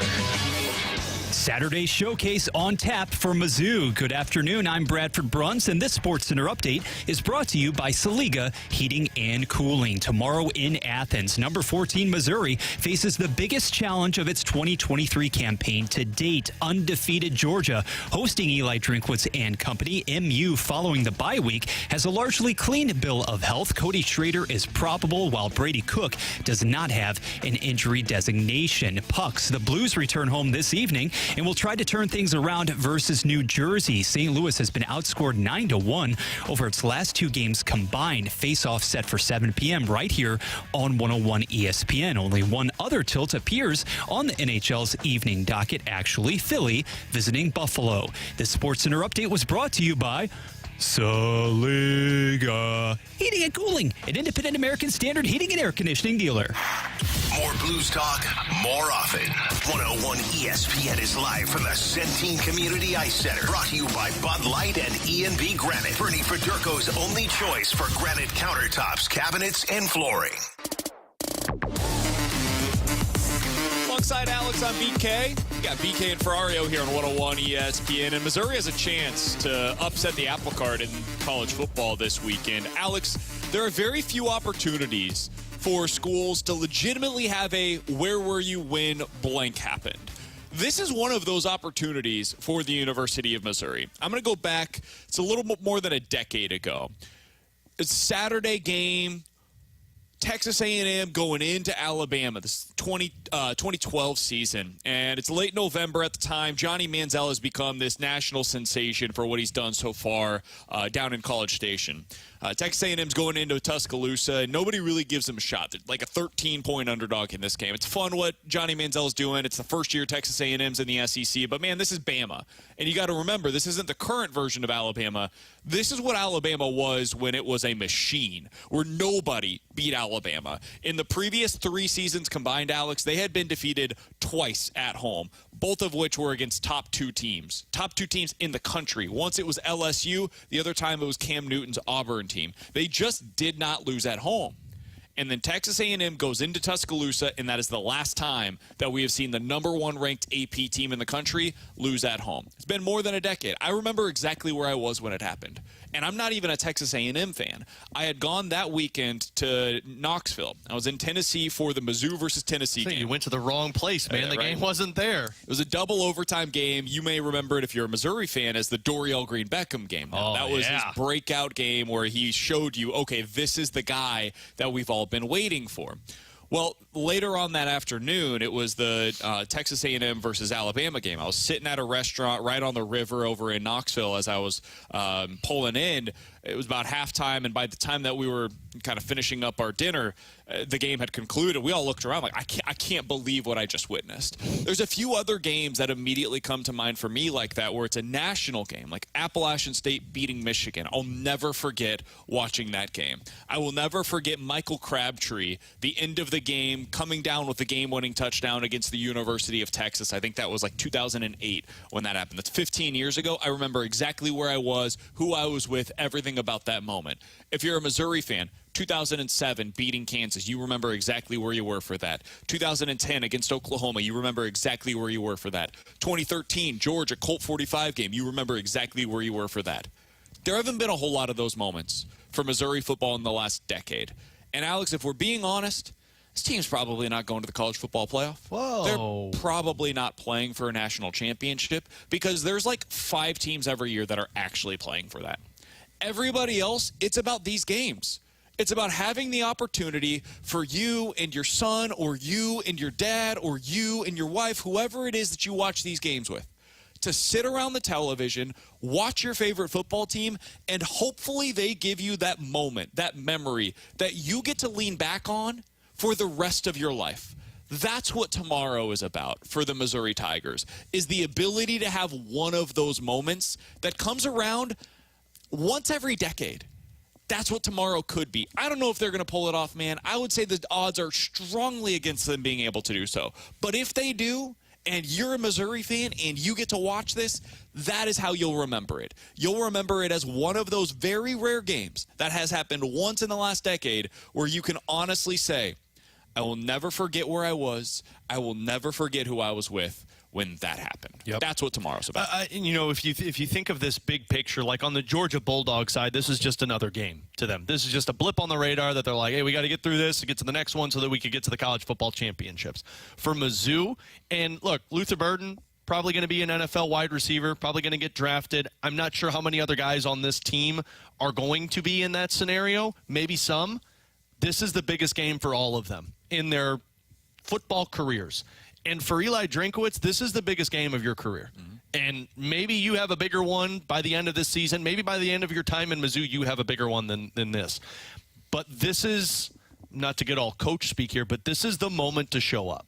This is the moment that, you know, you work all for. They use the STP logo. You know, you go into a game like this, and even if you keep it competitive, that's something to hang your hat on. If you go into this game and you don't show up, you don't see any of this offense, or you lay an egg like you did last year in the second half, or you feel like you're doing something that is going to be monumental for this team, anything you do from here is going to be the legacy that you provide for the Missouri Tigers. And I like that. I like the fact that one team, this is a blip on the radar, and another team, they realize this is the biggest game of their career. And coming into this segment, I was thinking, okay, like, what's the one area that you're concerned about this matchup? I'm concerned about Mizzou being able to close this game out. Because if they get the lead, which I think they can, they have the offense to get the lead. Can you close it out against this Georgia Bulldogs team? And that right there is going to be the moment that you just kind of laid out perfectly. You painted the picture of you're remembering this with you and your family, significant other, whatever it is, as the moment Mizzou found a way to close out the game against the Georgia Bulldogs. Yeah, I don't care how you do it. You can win this game 3-2. You can win this game 2-0. You can win this game 100-95. 3-2 would be interesting. It would be a wild way to go about it. I really don't. It doesn't matter. This is. I said it earlier this season against Kansas State. It's a pass-fail game, and like. A failure is not necessarily losing 27-24, right? It's Georgia. This is a different type of game. Like they've won, I think it's 25 consecutive games. They've won like 40 of their last 42 home games. This is the type of team you dream about beating, but you wake up from that dream and realize it was nothing more than a dream, because in reality, that's not how it goes. You don't beat this team on their field. But Mizzou's capable. Mizzou's got the explosive playmakers on the outside to be able to get things done through the air. Cody Schrader has been excellent at closing games out so far this season. Brady Cook is a more than capable quarterback. We've now seen Missouri win in multiple different ways. We've seen them win a shootout against Kansas State. We've seen them get pretty damn close to winning a shootout against LSU and falling just short at the end of that one. We've seen them win by multiple scores against quality SEC opponents like Kentucky. So we've seen them win in different ways now, and it's going to require all of those things that I just mentioned against Georgia. You got to be able to run the ball. You got to be able to have some explosives through the air. You have to prevent the turnover from happening. Yeah. You have to create takeaways. You might have to score in this game on special teams or defense, because when you look back at the recent history of beating these top-ranked opponents, that's typically something that happens. But you said it right. The most important part of this game is getting off to an early lead. Yeah. Take the air out of that stadium. Get those fans feeling like, oh, wait, this doesn't happen. This isn't the old Mizzou we remember. This isn't supposed to happen in Athens. We don't lose these games. We don't get down 10-0 to Missouri. Nobody makes me bleed my own blood. That's the kind of thing that has to start. And then from there, everything else has to happen in your way. There's like a million different coin flips that all have to go in your direction repeatedly. I know how that goes because I've had those go in the opposite direction of me in sports betting so far this year. Hopefully tomorrow, for Missouri's sake, it can go in their direction for the first time in quite some time. This is a moment game. This is a remember-win game. And Missouri fans don't get those very often. So hopefully tomorrow ends up being one of those for you. For Alex, I'm BK. We've got Bradford Bruns back in the studio for us today. He's filling in for Tanner Hendrickson. Coming up next, we're getting back to baseball with Tim Britton, baseball writer for The Athletic. He's the one that put up all the contract projections for the top free agent starting pitchers on the market. Who does he think could be the guy that ends up getting paid more than what he's currently projected? We'll ask Tim Britton next here on 101 ESPN.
WXOS, WXOS HD1 East St. Louis. 101 ESPN is driven by Auto Centers Nissan, home of the lifetime warranty and 30-day return.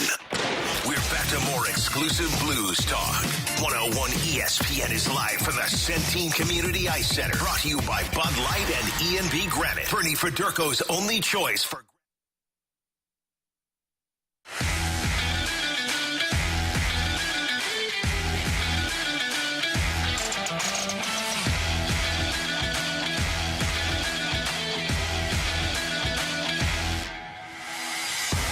Alongside Alex Ferrario, I'm Brandon Kiley. Bradford Bruns back in the studio for us today. Tanner Hendrickson is out. He'll be back in early next week. He's getting a nice weekend out in Nashville for himself, more than deserved. And right now, we're going out to the 101 ESPN hotline to be joined by Tim Britton. You can find his work over at The Athletic. We have cited his work many a times here on the show, especially as we go to his Major League Baseball contract projection machine. He is the one that we have been citing over the last few days for The Athletic's baseball contract projections for this offseason. Tim, we appreciate the time, man. How you doing today?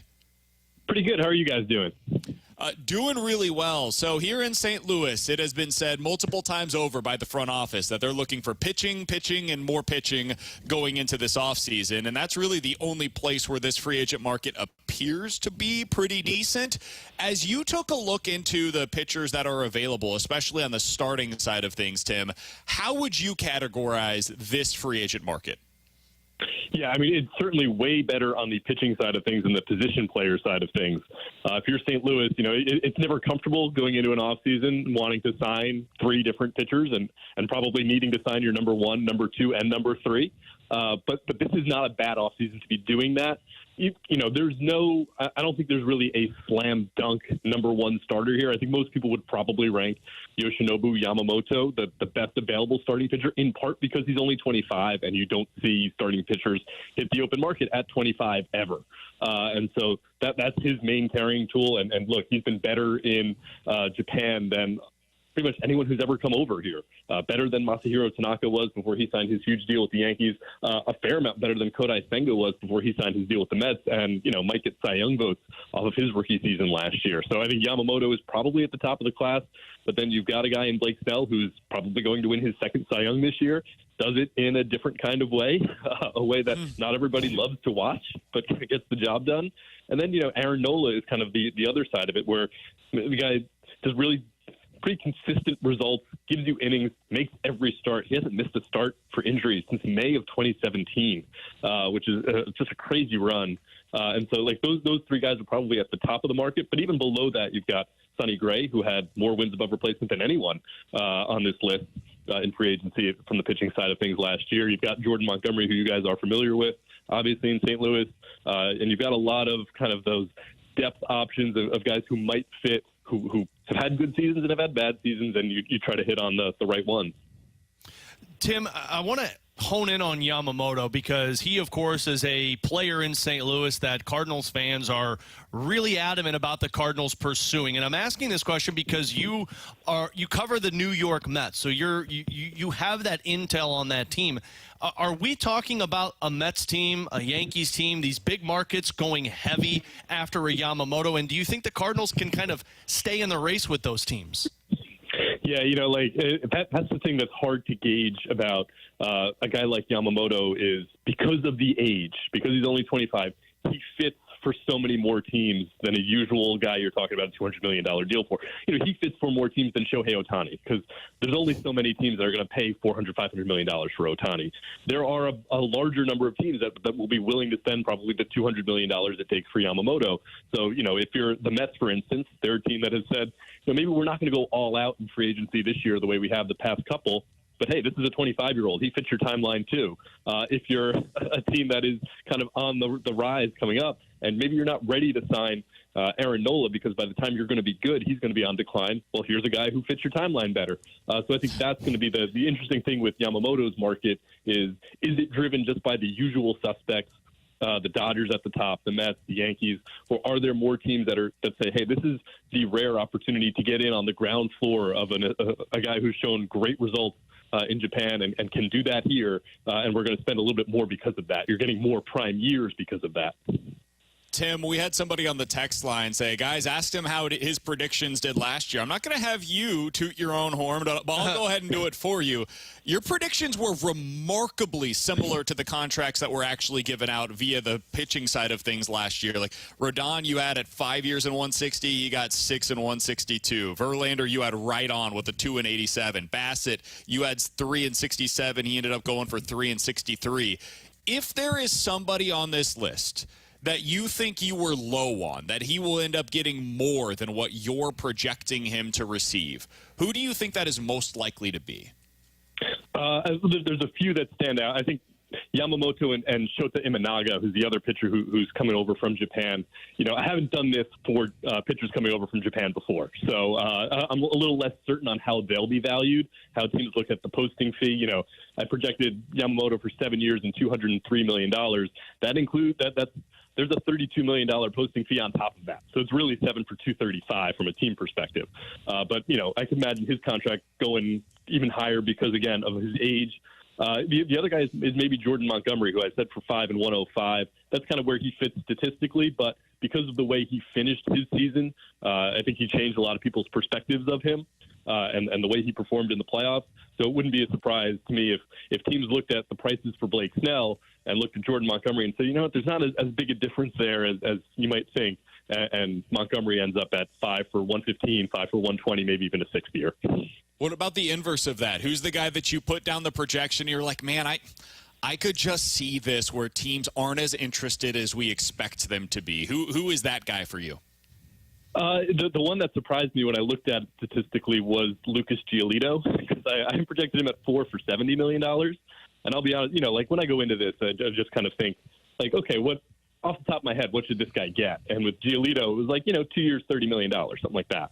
And then you look at the numbers and you say, okay, this is a guy who's pretty consistently healthy. At his worst, he's giving you innings, which is something that every team can use. And he's, 2 and 3 years removed from being one of the better pitchers in the American League. So you can say his floor isn't that bad. His floor is not, where he's not pitching for you at all. And his ceiling is still, he's not that far removed from it. You can explain away the struggles he had down the stretch last season with being traded to Anaheim and then being waived and sent to Cleveland. That's a weird season for him. Before that, he had been pretty good with the White Sox. So I think I can talk myself into the projection I got to, but I know when I sat down, I said, maybe it's this. Man, I don't know that I would spend that right off the bat, but we'll see how the market goes for him. So, Tim, when I look at Aaron Nola, because that's the other one that Cardinals fans, me included, is very high on because they need top-of-the-rotation stuff, and Nola has provided it. But with your projection, looking at about $30 million per year, is the juice worth the squeeze with Nola at that year with that amount of money? It really depends on how you look at kind of his last 3 seasons. Obviously you value the innings he gives you and that availability that we talked about. But you say, man, 2 of the last 3 years, his ERA has been higher than the league average, which is not what you want. But then you look at what he did in the playoffs and you say, okay, the stuff is still there. The strikeout rate's down a little bit. He's not, going to have his prime season. He's probably not going to win you a Cy Young. He's not going to be in the top 3 the way he was in 2018, I think, with the Phillies. Maybe he's not that guy quite again. I think he was a 4th place finisher in 2022. But that he's maybe not your prototypical ace, but he's a very good 1A or 1B, the way he's been with Zach Wheeler in Philadelphia. So I think, when you're paying for pitchers in free agency, you're going to pay uncomfortable prices. And I think there's a lot of people who say that, those contracts never work out. And then you look at the guys who have signed the biggest deals in free agent history as pitchers, and often either they win a Cy Young or their team wins a World Series. You look at, David Price in Boston. Didn't seem like it worked out. His team won the World Series. He was as good as anyone in that postseason for them. You look at Max Scherzer in Washington, Justin Verlander, that Detroit contract, he won a Cy Young and a World Series. It just happened in Houston.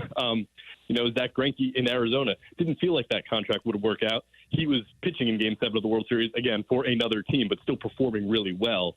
So I think those contracts work out better than a lot of people think they do reputationally. Tim Britton is our guest here on 101 ESPN. He covers the Mets for The Athletic, writes about baseball, though, overall, and had his projections on what he expects pitchers to get. They were very, very accurate last offseason, so we've been using them to kind of talk about some of these free agents going into this offseason. Tim Britton, our guest here on 101 ESPN. Tim, the other thing that I did want to ask you a little bit about is if I put you in John Mozeliak's shoes for a moment, right? We all do this going into the offseason of what would I do if I was in this spot? If I said, Tim, you've got $50 million as your budget, and you've got to go out there and add 2 starters via this free agent market. We're going to trade for one other guy, but we're going to get 2 starters via this free agent market. Who would you be targeting? How would you allocate that money? I think the guy who I think might be undervalued a little bit is Sonny Gray because of the way he performed. He was, like I said, as good as anyone on this list last season with Minnesota, and it's not going to take quite as much to get him. You can finagle. He's probably going to get like a 3-year deal. I think I predicted him at 3 years and $72 million. If you want to give him a 4th year, you can lower that average annual value or tinker with it that way. But I think he's a guy who's, again, probably not your prototypical number 1 horse at the top of a rotation. There's like 3 or 4 of those guys in baseball anymore. I don't know who behind Garrett Cole you classify as that. So I think Gray would be a good target. And then I think, you play in the market for Nola, you see where that goes. He's another guy that maybe it doesn't take quite $30 million a year, or maybe you give him a 7th year to lower the average annual value. And if that doesn't work out, then I'd probably look at Jordan Montgomery. Because I think if you're looking at $50 million as your cap, I don't know that you can afford Yamamoto, especially with the posting fee. Tim, final one from me. In terms of bullpen arms, because this is another area that the Cardinals really need some help in, who intrigues you that's available with their expected contract in mind? Other than Hader. They're don't say Hader because nobody wants that. Right, yeah. I think, honestly, Jordan Hicks is really intriguing just because it seemed like it finally came all together for him. I'm sure you guys don't want to hear that much. I really don't, Tim. Alex doesn't. I like Jordan Hicks. I like guys that throw 102 in his bat suddenly. I've ridden that mechanical bull, Tim, and it kicks me off every time. Why get back on it again? And I do think like that'll be an interesting. Like I'm interested in how many years he gets. Like what I feel like there's probably one team that really buys into that. I also thought that he was going to get more. He was going to bring St. Louis back more at the trade deadline than he ultimately did in that deal with Toronto because of that. The other guy is probably Robert Stevenson, just because of what he looked like down the stretch in Tampa. The ERA was like 2.8 or something over the final 3 months with the Rays, but the strikeout rate was ridiculous. The whip was really good. It's always a question of like how much of that is real in a small sample reliever appearance, and especially when it's like with Tampa Bay or with the Dodgers, like how much can you carry over from those teams that always get the best out of their guys? But if part of that is real, then you can get a really good late game reliever on the open market. Tim, we'll get you out of here on this. One of the guys that we've talked a lot about this offseason is Tyler Glasnow. He's got a 1-year deal worth $25 million. Now, he's not a free agent, of course. He's going to be available via the trade market. But, and I know this is a tough spot to put you in because you haven't done the research, but if you had to project just based on your own beliefs, what do you think he would get if he was a free agent this offseason, Tyler Glasnow? I'm trying to, because he had a very good year this year and he missed the previous season or most of it. I would say, that's probably, I'd have to look up exactly how old he is to determine the length of the deal, but I would think it's probably something in the range of $25-ish million per season for four-ish years, something like that, just off the top of my head. 4 for 100. But maybe more than that, obviously the potential is there, and we've seen him when he's healthy. He's about as good as anyone, but there's still some health risks there with him, and really with a lot of guys who have pitched for Tampa Bay lately. Yeah, going into his age 30 season this upcoming year, it feels like he has not been around that long because he doesn't pitch very many innings, which goes back to that injury risk that you were discussing there. But he's a little bit older than maybe some would expect. Hey, Tim, this has been great, man. We've been using a lot of your projections on the show for the last couple of years. Always enjoy when they come out. Thanks so much for hopping on with us today, and enjoy the offseason, man. Oh, no, I really appreciate it. Thanks so much. And it's going to be a fun one in St. Louis and a whole lot of other places, too. You are lying, certainly for your Mets as well. Thanks so much for hopping on with us. That is Tim Britton, baseball writer for The Athletic, joining us here on 101 ESPN. If you want to find his work, go over to The Athletic, click on the MLB tab. That's where all of these projections are. You can also follow him on Twitter at his name, Tim Britton, Britton. Alex, after hearing what he had to say about some of these contracts and what you're expecting them to be projected, who could come in above, who could come in below, anything change for you in terms of your outlook? Maybe Sonny Gray because of that 3 years, $72 million. Also giving Aaron Nola that 7th year to lower the AAV. I think that's how you make a successful offseason. 7 years, hopefully you can get like a $25 million AAV for Aaron Nola. And if we're talking 3 by 72, maybe you go 4 years with Sonny Gray to lower that to like what it would be, 21. 75, 40, something like that. That would be, look, and again, I understand that in years 5, 6, 7, 6, 7 with Aaron Nola and year 4 with Sonny Gray are going to suck.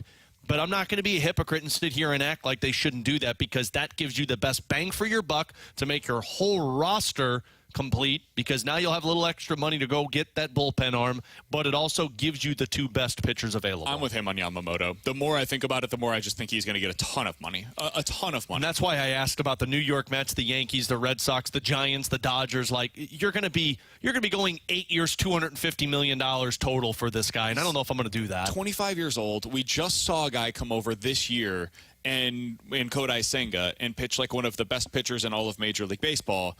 And we're not expecting him to get a bleep ton of money when he is the best pitcher to come out of Japan in 15 years. Yeah. Like why would we think that? So I think he's the guy that ends up getting paid way more than what any of us are expecting him to. And I'm with you. I continue to believe that Sonny Gray is going to be this team's top target. I think he is the first one that they sign this offseason, if he's willing to sign him. As long as you're not giving him $30 million, I'm in.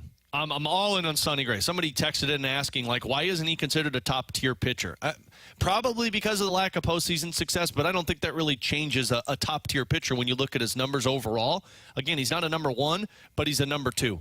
And if I'm giving that number 2 $25 million for 4 years, I'm all aboard. Coming up next, we're going to get back into the Missouri Tigers going into this weekend. It's a big game for them at Georgia. What else is going on in the SEC around them, though? We'll discuss it next year on 101 ESPN.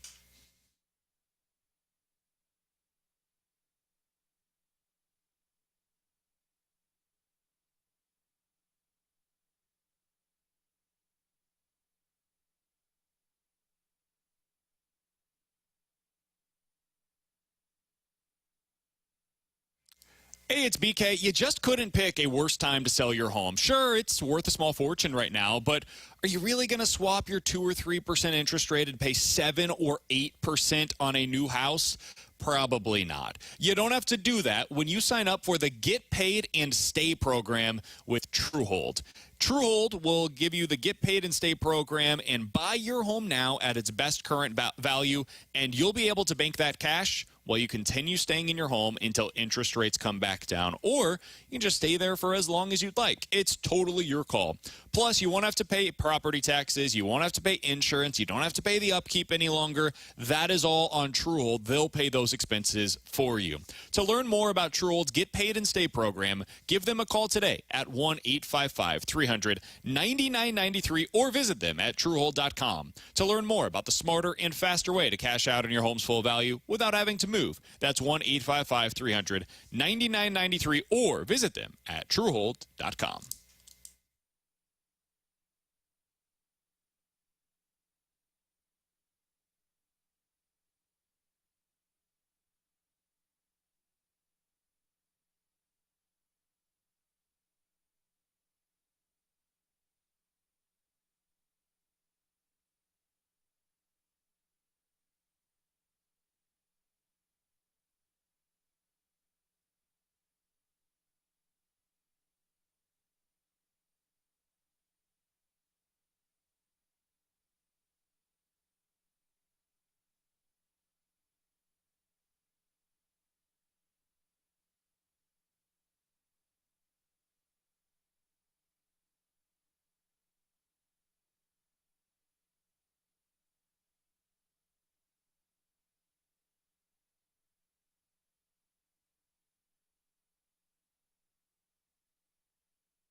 Wall-to-wall Blues coverage is right here. 101 ESPN is live from the Centene Community Ice Center. Brought to you by Bud Light and E&B Granite. Bernie Federko's only choice for granite countertops, cabinets, and flooring.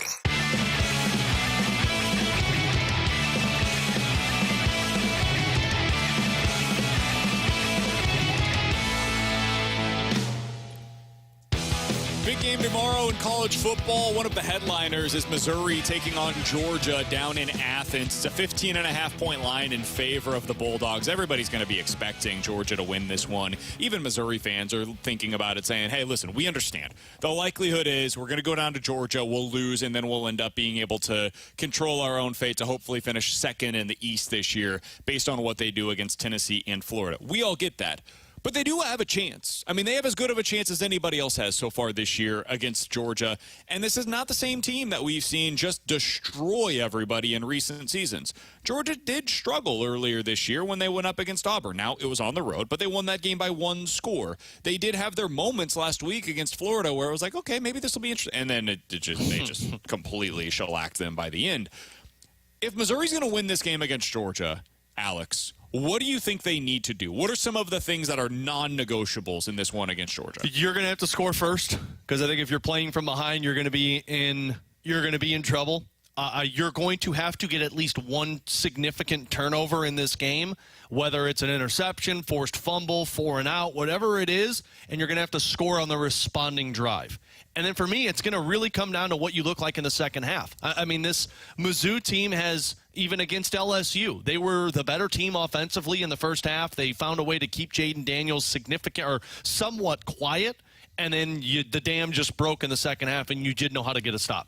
You're going to have to close out this game somehow. Your defense is going to have to be the best it's probably ever played if you're pulling out a victory in this game against Georgia. I think you need at least 2 takeaways in this one. You cannot turn the ball over. I think that has to be a non-negotiable. I think you need Luther Burden to go for at least 100 yards in this game. You need him to be the same explosive player that he's been at times the rest of the season, for the majority of the rest of the season. Your best player has to show up.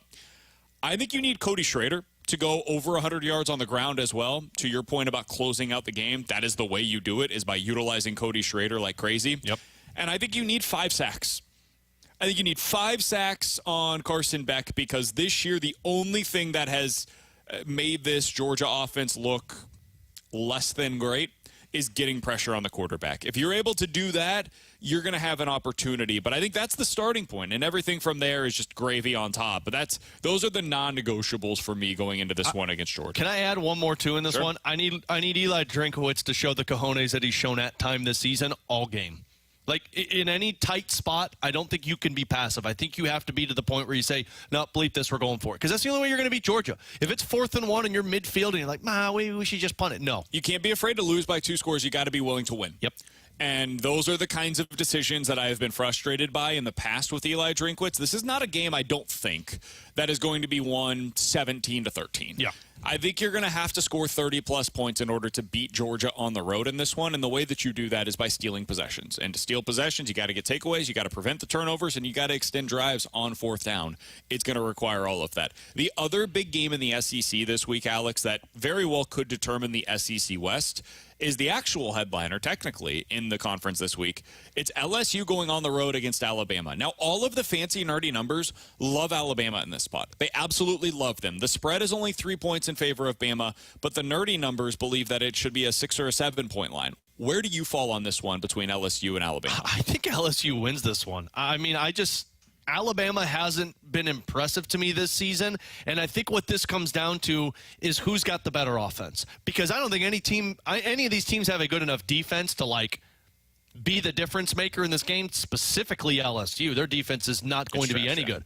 But Alabama's offense is kind of trash. So if that's a 50-50 split to me LSU's got the better offense. They've got the better quarterback. They've got the better playmakers. I think LSU wins this one, and frankly, I think that puts them above the rest in the SEC West. It will require Alabama to have their best running game of the season. So far this year, they have only had 3 games in which they've had a running back go over 100 yards. One of those games was against South Florida. That's a fake game.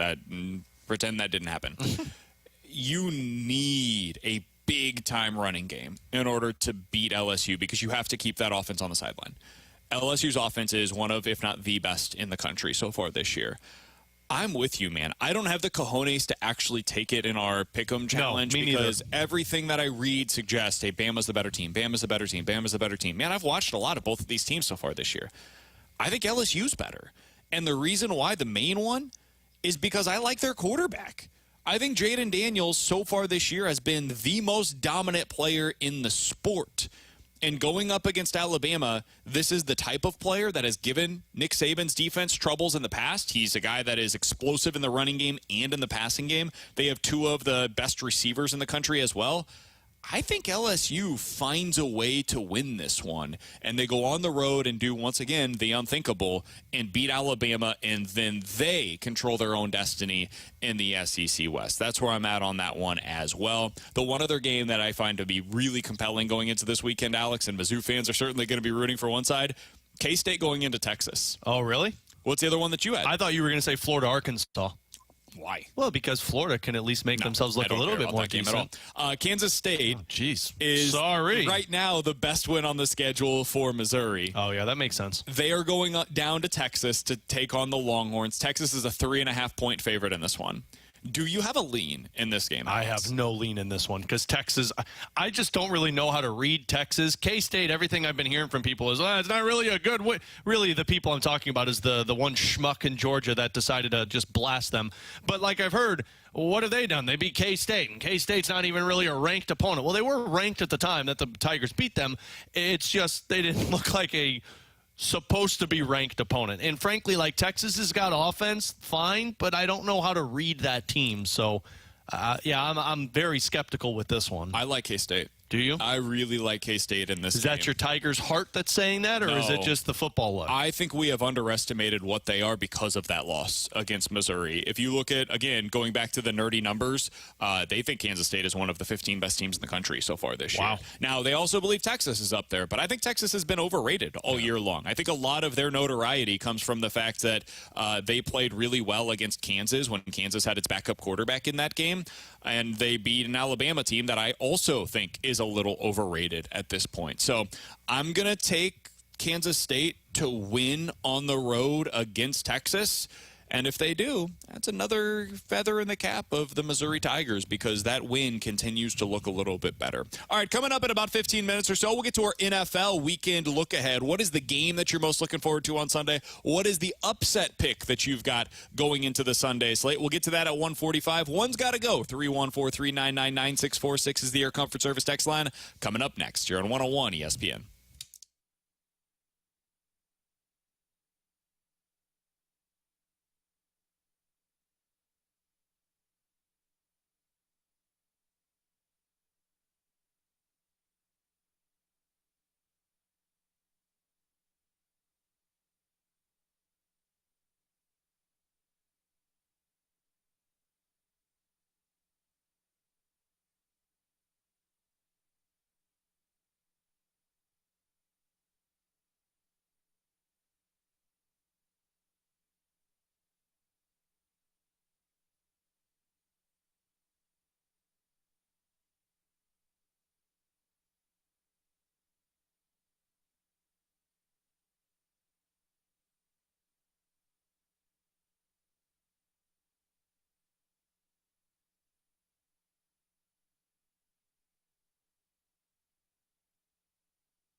101 ESPN Sports Center. Devils beckon Blues downtown. Good afternoon. This is Bradford Bruns with your Sports Center update, driven by Johnny Londoff Chevrolet and Johnny Londoff Autoplex. Aiming to shake off consecutive defeats on the road, the Note will attempt to get right tonight against New Jersey. Puck drop at Enterprise Center and on 101 ESPN. Scheduled for 7 o'clock. St. Louis currently sits in second to last place in the Central Division with 7 points. Tomorrow provides another home test versus Montreal. Football, Pittsburgh kicks off Week 9 on the professional side with a 20-16 triumph over Tennessee. Sunday brings an early Chiefs-Dolphins clash in Germany, as well as a tripleheader on these airwaves. Packers-Rams precedes Raiders-Giants with a primetime affair featuring Cincinnati and Buffalo. In about 25 hours, campus style, MIZZOU squares off with 8-0 Georgia. The Tigers come in at number 12 in the first installment of the CFP rankings. The Sports Center update was driven by Johnny Londoff. Find new roads and shop 24/7 at londoff.com and londoffautoplex.com. Are you kidding me? More Blues talk, more often. 101 ESPN is live from the Centene Community Ice Center. Brought to you by Bud Light and E&B Granite. Bernie Federko's only choice for granite countertops, cabinets, and flooring. This is BK and Ferrario. Time now for One's Gotta Go. We offer up the talking points, and you get to pick which one's gotta go on 101 ESPN.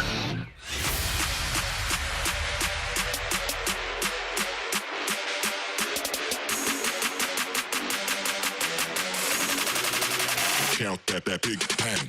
All right, let's play a game of One's Gotta Go. 314-399-9646 is the Air Comfort Service text line. You give us 4 options. We'll tell you which one's gotta go. Alex, let's start with this. One's Gotta Go appetizer edition. Crab rangoon, egg roll, pot stickers, or steamed dumplings. Which one's gotta go? Man, I was about to say egg rolls gotta go, but steamed dumplings? You're not a dumpling guy, eh? No! God, there's nothing more infuriating than when my wife says, let's eat chicken and dumplings for dinner. And I say, why? Because I'm going to be hungry later. It's not good. I don't like egg rolls, but at least it's fried. I don't do anything steamed, so yeah, that's got to go. Yeah, I'd probably go with the dumplings as well. See? I'm a big pot stickers guy. Those are big pot stickers. So correct. Those are like kind of like the crab rangoons essentially, but you just like put stuff in the middle of it. Am I understanding these correctly? Not really. No, it's like it's almost like an empanada, but it is Asian style, and instead of it being fried, it's put into the big, Also fried. Yeah, these are delicious. Yeah, they're really, really, really, really, really good. Those are some of my favorites. All right, one's got to go sandwich style. Italian beef, Reuben, Philly cheesesteak, or French dip. Oh, this is Reuben for me. I have gotten into a French dip. You don't like craze. Reubens? No, it's the corned beef, right? Oh, I love a Reuben. You can get it in different ways. I don't like corned beef. Corned beef. You could typically I go pastrami. Pastrami's good. I guess I just don't really typically get Reubens because I like all of those other ones. Italian beef is like the gold standard of these sandwiches. But I'm in a French dip phase right now where I make this like weekly on Hawaiian rolls at home, and my wife loves it. Yeah, I'm not a big French dip guy. Really? No, I could go ahead and put that out. Put it in the au jus. Ooh, let's get to work. My wife loves those. I'm not much of a French dip guy. I would much rather have the other 3 options that are available here: the Italian beef, the Reuben, or the Philly. Here's the thing with Reuben: you got to get it from a good spot that's got the right meat. Like if you get like that, I think that's any sandwich. True, but like you could use like different types of like salami or turkey or ham, and like with the beef, like you could get different types of beef. If you get like some cheap version of pastrami, the same thing's true of the Italian beef though. If you get a bad Italian beef sandwich, it's but you coat it with everything else, and I don't think you could do that with the Reuben. I mean, the Reuben's got the what's it called? Cheese and the Dijon mustard on it. Yeah, well, sure, yeah, both of those. But what's the? Why am I drawing a blank on what it's called? I don't know, because it's a trash sandwich. That's probably why. Yeah, sauerkraut. Oh, yeah, that's even worse. You don't like sauerkraut? Oh, well, no wonder you don't like God, no. Turkey Reuben. Oh, yeah. Your breath smells awful after you eat that. 314-399-9646 is the Air Comfort Service text line for One's Gotta Go. Got a lot of food options this week. One's Gotta Go, food edition for a football game. Tacos, cheeseburger, hot wings, or pizza. Tacos, cheeseburger, hot wings, or pizza? Probably the cheeseburger, because all those other ones, like I can make in a quick second to just throw it together and get it ready for for a football game. The others are like endless appetizers or like endless foods. Once you eat the burger, it's gone. Okay, well, now what am I going to do? I'm going to be hungry in 3 hours. You do sliders. Slide's not a burger, though. True. Sliders are different. They're like little White Castle things. They're the same thing. Nah, burger is a burger. Sliders are like a lot of burgers. If you would have said sliders, I don't know what I would have gotten rid of. What? Okay. Oh, man, you got to have rules when it comes to food. I suppose. I would probably, like, for football games, get rid of the tacos. It's not fitting the vibe for me. Oh, my God. I love you're the tacos. dude who loves I love tacos. tacos, but that's not the right vibe for it. It's not do the you right mean? scenario. How often are you eating tacos during football games? A lot. Really? It's simple. You got the pulled pork, whatever meat you're going to put in your taco. You got your tortillas. You got your toppings, and it's endless tacos. Yeah, see, that's not what I'm going for there. You know what? You're a hypocrite. Final one here for you. One's got to go holiday edition. New Year's, your birthday, 4th of July, or Christmas. Oh, this is easy. I would get rid of my birthday. I would get rid of my birthday, too. Birthdays suck after your 21st. Yeah, You have your 21st, and then they don't matter. I'm going to Austin next week for my birthday, and it's not even because it's my birthday. It's just a weekend that worked for us. Katie asked me on my 33rd birthday in August, like, what do you want to do? I said, honestly, sleep. So, like, you go do something with the girls, and I'll sleep for a little bit. Birthdays suck, man. I don't care about my birthday. It's just now, it's like I'm a year closer to death. My wife loves her birthday. Oh, mine does, it is too. A big deal. It's a week-long in thing. Casa de Kylie. It's a month-long thing in Casa de Kylie. Hot damn. Luca's birthday will certainly be something yeah. that we celebrate in a significant way, but for old BK, no. Yeah, I get more excited for my girls' birthdays now than I do my birthday. Coming up next, we're doing our NFL weekend look ahead. What's the matchup you're most looking forward to, and the upset? What do you think we're going to see this weekend that is a legit upset in the NFL? We'll talk about it next here on 101 ESPN.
to more exclusive Blues talk. 101 ESPN is live from the Centene Community Ice Center. Brought to you by Bud Light and E&B Granite. Bernie Federko's only choice for granite countertops, cabinets, and flooring.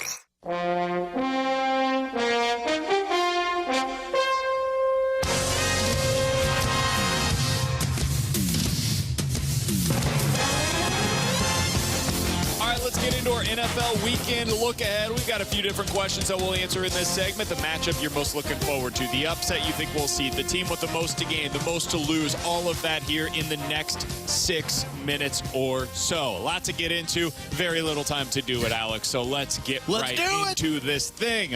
What is the matchup that you're most looking forward to on Sunday? There's like 3 that matter, so which one would you like to choose? Well, I'm going to take away the 2 obvious ones here. No, you get one. No, I don't want to use it. Fine, I'm going to go one that's not an obvious one. I'm picking the Bills and Bengals.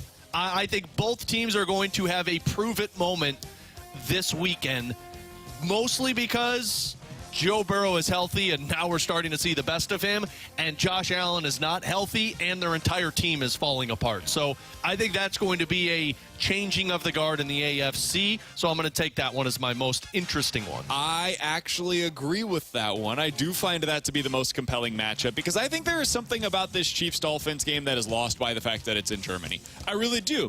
I think that if this game was in Kansas City or in Miami, we would get the best out of one of these two teams. But the Chiefs just got to Germany today, and they're playing on Sunday. Man, we know how this works with jet lag. They're not going to be at 100%. Dude, they looked exhausted in their press conference. Can you blame them? They just got there, and they're going straight out to practice, and by the end of the day today, they're going to hope to get back on their sleep schedule. The game will be played at 8:30 a.m. Central Time. Woof. Good luck. Good luck trying to get yourself into a good position to be ready to play that game. So I don't find that to be the most compelling matchup because of where it's being played. If it was here, that would easily be number 1 for me. Yeah. Since it's not, I'm going to the late afternoon slate. Cowboys at the Eagles. I think this game absolutely could determine the number 1 seed in the NFC this year. The Eagles have struggled at times against the Cowboys in recent years. I think this iteration of the Cowboys has more question marks about it, especially without having a legitimate number 1 cornerback to go up against A.J. Brown. This has the feeling of an A.J. Brown eruption spot. Now, every game has basically felt like that this year, but especially against a Cowboys defense that doesn't have Diggs in the lineup. I think A.J. Brown has a big day. I think DeAndre Swift also has a big day on the ground. Eagles win this one big in 37-27. I think they end up winning by 2 scores. All right, next thing up for you. Good luck answering this question because it is hard to find one given the quarterback situation. Alex, what is the upset you think we're most likely to see this weekend? Is it considered an upset? And I don't know what the line is. The Texans winning over the Buccaneers? No, they're the favorite. They're the favorite? Wow. 3-point favorite. There's the surprising one for you. So then I guess if I'm going to pick an upset, I'm taking the Seahawks over the Ravens. There you go. I think that's what, it's still a 5.5-point spread as it was yesterday. It's up to 6 now. It's 6. I think Seattle wins that game. And maybe I'm picking more with my heart than my gut because I picked that in our Pick'em Challenge. But I overall, consistently wise, the Seahawks have been the better offense than the Ravens this season. And I know that sounds crazy after the last couple of weeks, but I also saw the first 5 weeks of the season, and Baltimore did not look that team. So I'm going to take Seattle as the upset one in this game. So there's not many options. No. The only games that are a greater than 3-point spread going into this upcoming weekend is Atlanta, 3.5-point favorite against the Vikings.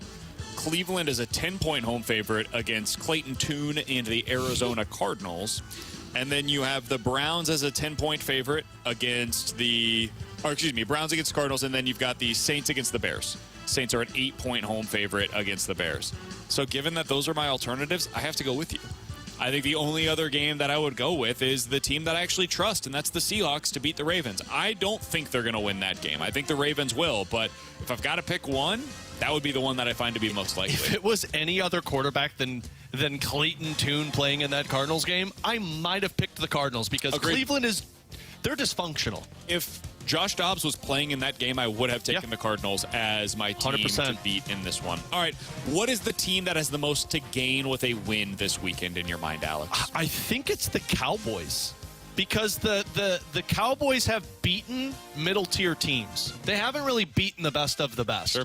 and specifically a guy like Dak Prescott, who I'm very skeptical of. If you can go into Philly, a team that is ready for you, and they don't like you, and go out there and show that, hey, even without certain players on our defense, even without, Diggs as our secondary, the best guy out there, we're still going to show Philadelphia that we're here to play, and their offense proves it. So I would say Cowboys, because if you lose, now you're going to be viewed as a team that's not really a contender in the NFC, whereas if you win, you're going to be considered a Super Bowl team. Yeah, for me, it's the Bengals once again. They did this last week. I think they can do it again. Now, I think we know they're a legitimate threat once again. I said last week, coming off of that win against the 49ers, this is Joe Burrow's back. He's healthy. Jamar Chase is back. He's good to go. Like, this offense is what we thought it was going to be, and Lou Anarumo seems to have figured out how to utilize his pieces defensively. It takes a few weeks for him to do that, and once they do, you know exactly what you're getting out of the Bengals. So I think the Bengals once again have an opportunity to prove themselves. They're going up against what everybody believes to be one of the top contenders in the AFC. The Bills are 5-3 so far this year. Their losses have been troubling to me, but they still have Josh Allen. They still have Stephon Diggs. This is the kind of team that the Bengals need to beat in order to consider themselves to be one of the top contenders once again in the AFC. If they do so, man, the schedule starts to open up here pretty soon for them. They've got Houston, Pittsburgh, Indy, Minnesota, Cleveland. They've got some very winnable games down the stretch. This is the kind of game, though, that I want to see them win. Who's the team that has the most to lose this weekend in your mind, Alex? I think it's the Bills.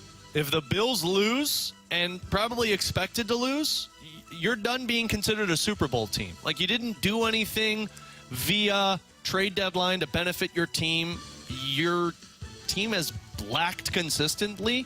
And if you lose to the Bengals, well, now you're probably, the fourth best team in the AFC behind the Chiefs, the Dolphins, the Bengals. Oh, the fifth, because I'd put the Ravens above them if the Ravens win. So if you're Buffalo, you've got to win this game. Yeah, I think that's a really good one. If I was going to go with somebody that has a lot to lose, I probably would actually say it is the Cowboys, because at some point you've got to be able to prove it against a legitimate threat in the NFC. So far this year, they just really haven't done that. When they've gone up against the best teams on their schedule, they've looked like a fraud, especially when they've gone on the road. So far this year, they're week 1, they go on the road and they beat the New York Giants. We now know New York is just terrible. But then they lost on the road against Arizona. They lost on the road and got destroyed against San Francisco. They really struggled in that game against the LA Chargers. Now you're going on the road again against a team that you have had some success against in the past with Philadelphia. Go show it to me. Go show it to me in this one and make me a believer once again. But I do fear they're going to go on the road, they're going to get exposed, and they're going to be the team that ends up taking a significant step back going into the weekend. That is our NFL weekend look ahead. If you guys missed anything from today's show, be sure to check it out on the podcast page, 101ESPN.com, and the free 101 ESPN app is the place where you can go to find it. It's all presented by Dobbs Tire and Auto Centers. When you go there, you'll find our conversations with Mike Rupp and Tim Britton. Mike Rupp was excellent earlier today, talking about the Blues' lack of a superstar on their team and how they can find one. Tim Britton was great, breaking down why his contract projections are what they are for the pitching market, where he thinks he might end up being a little low, where he thinks he might end up being a little bit high. Again, all of that on the podcast page today. Big weekend for the Blues, big weekend for the Missouri Tigers. We will talk to you guys on Monday at 11 a.m. The Fast Lane's coming up next here on 101 ESPN.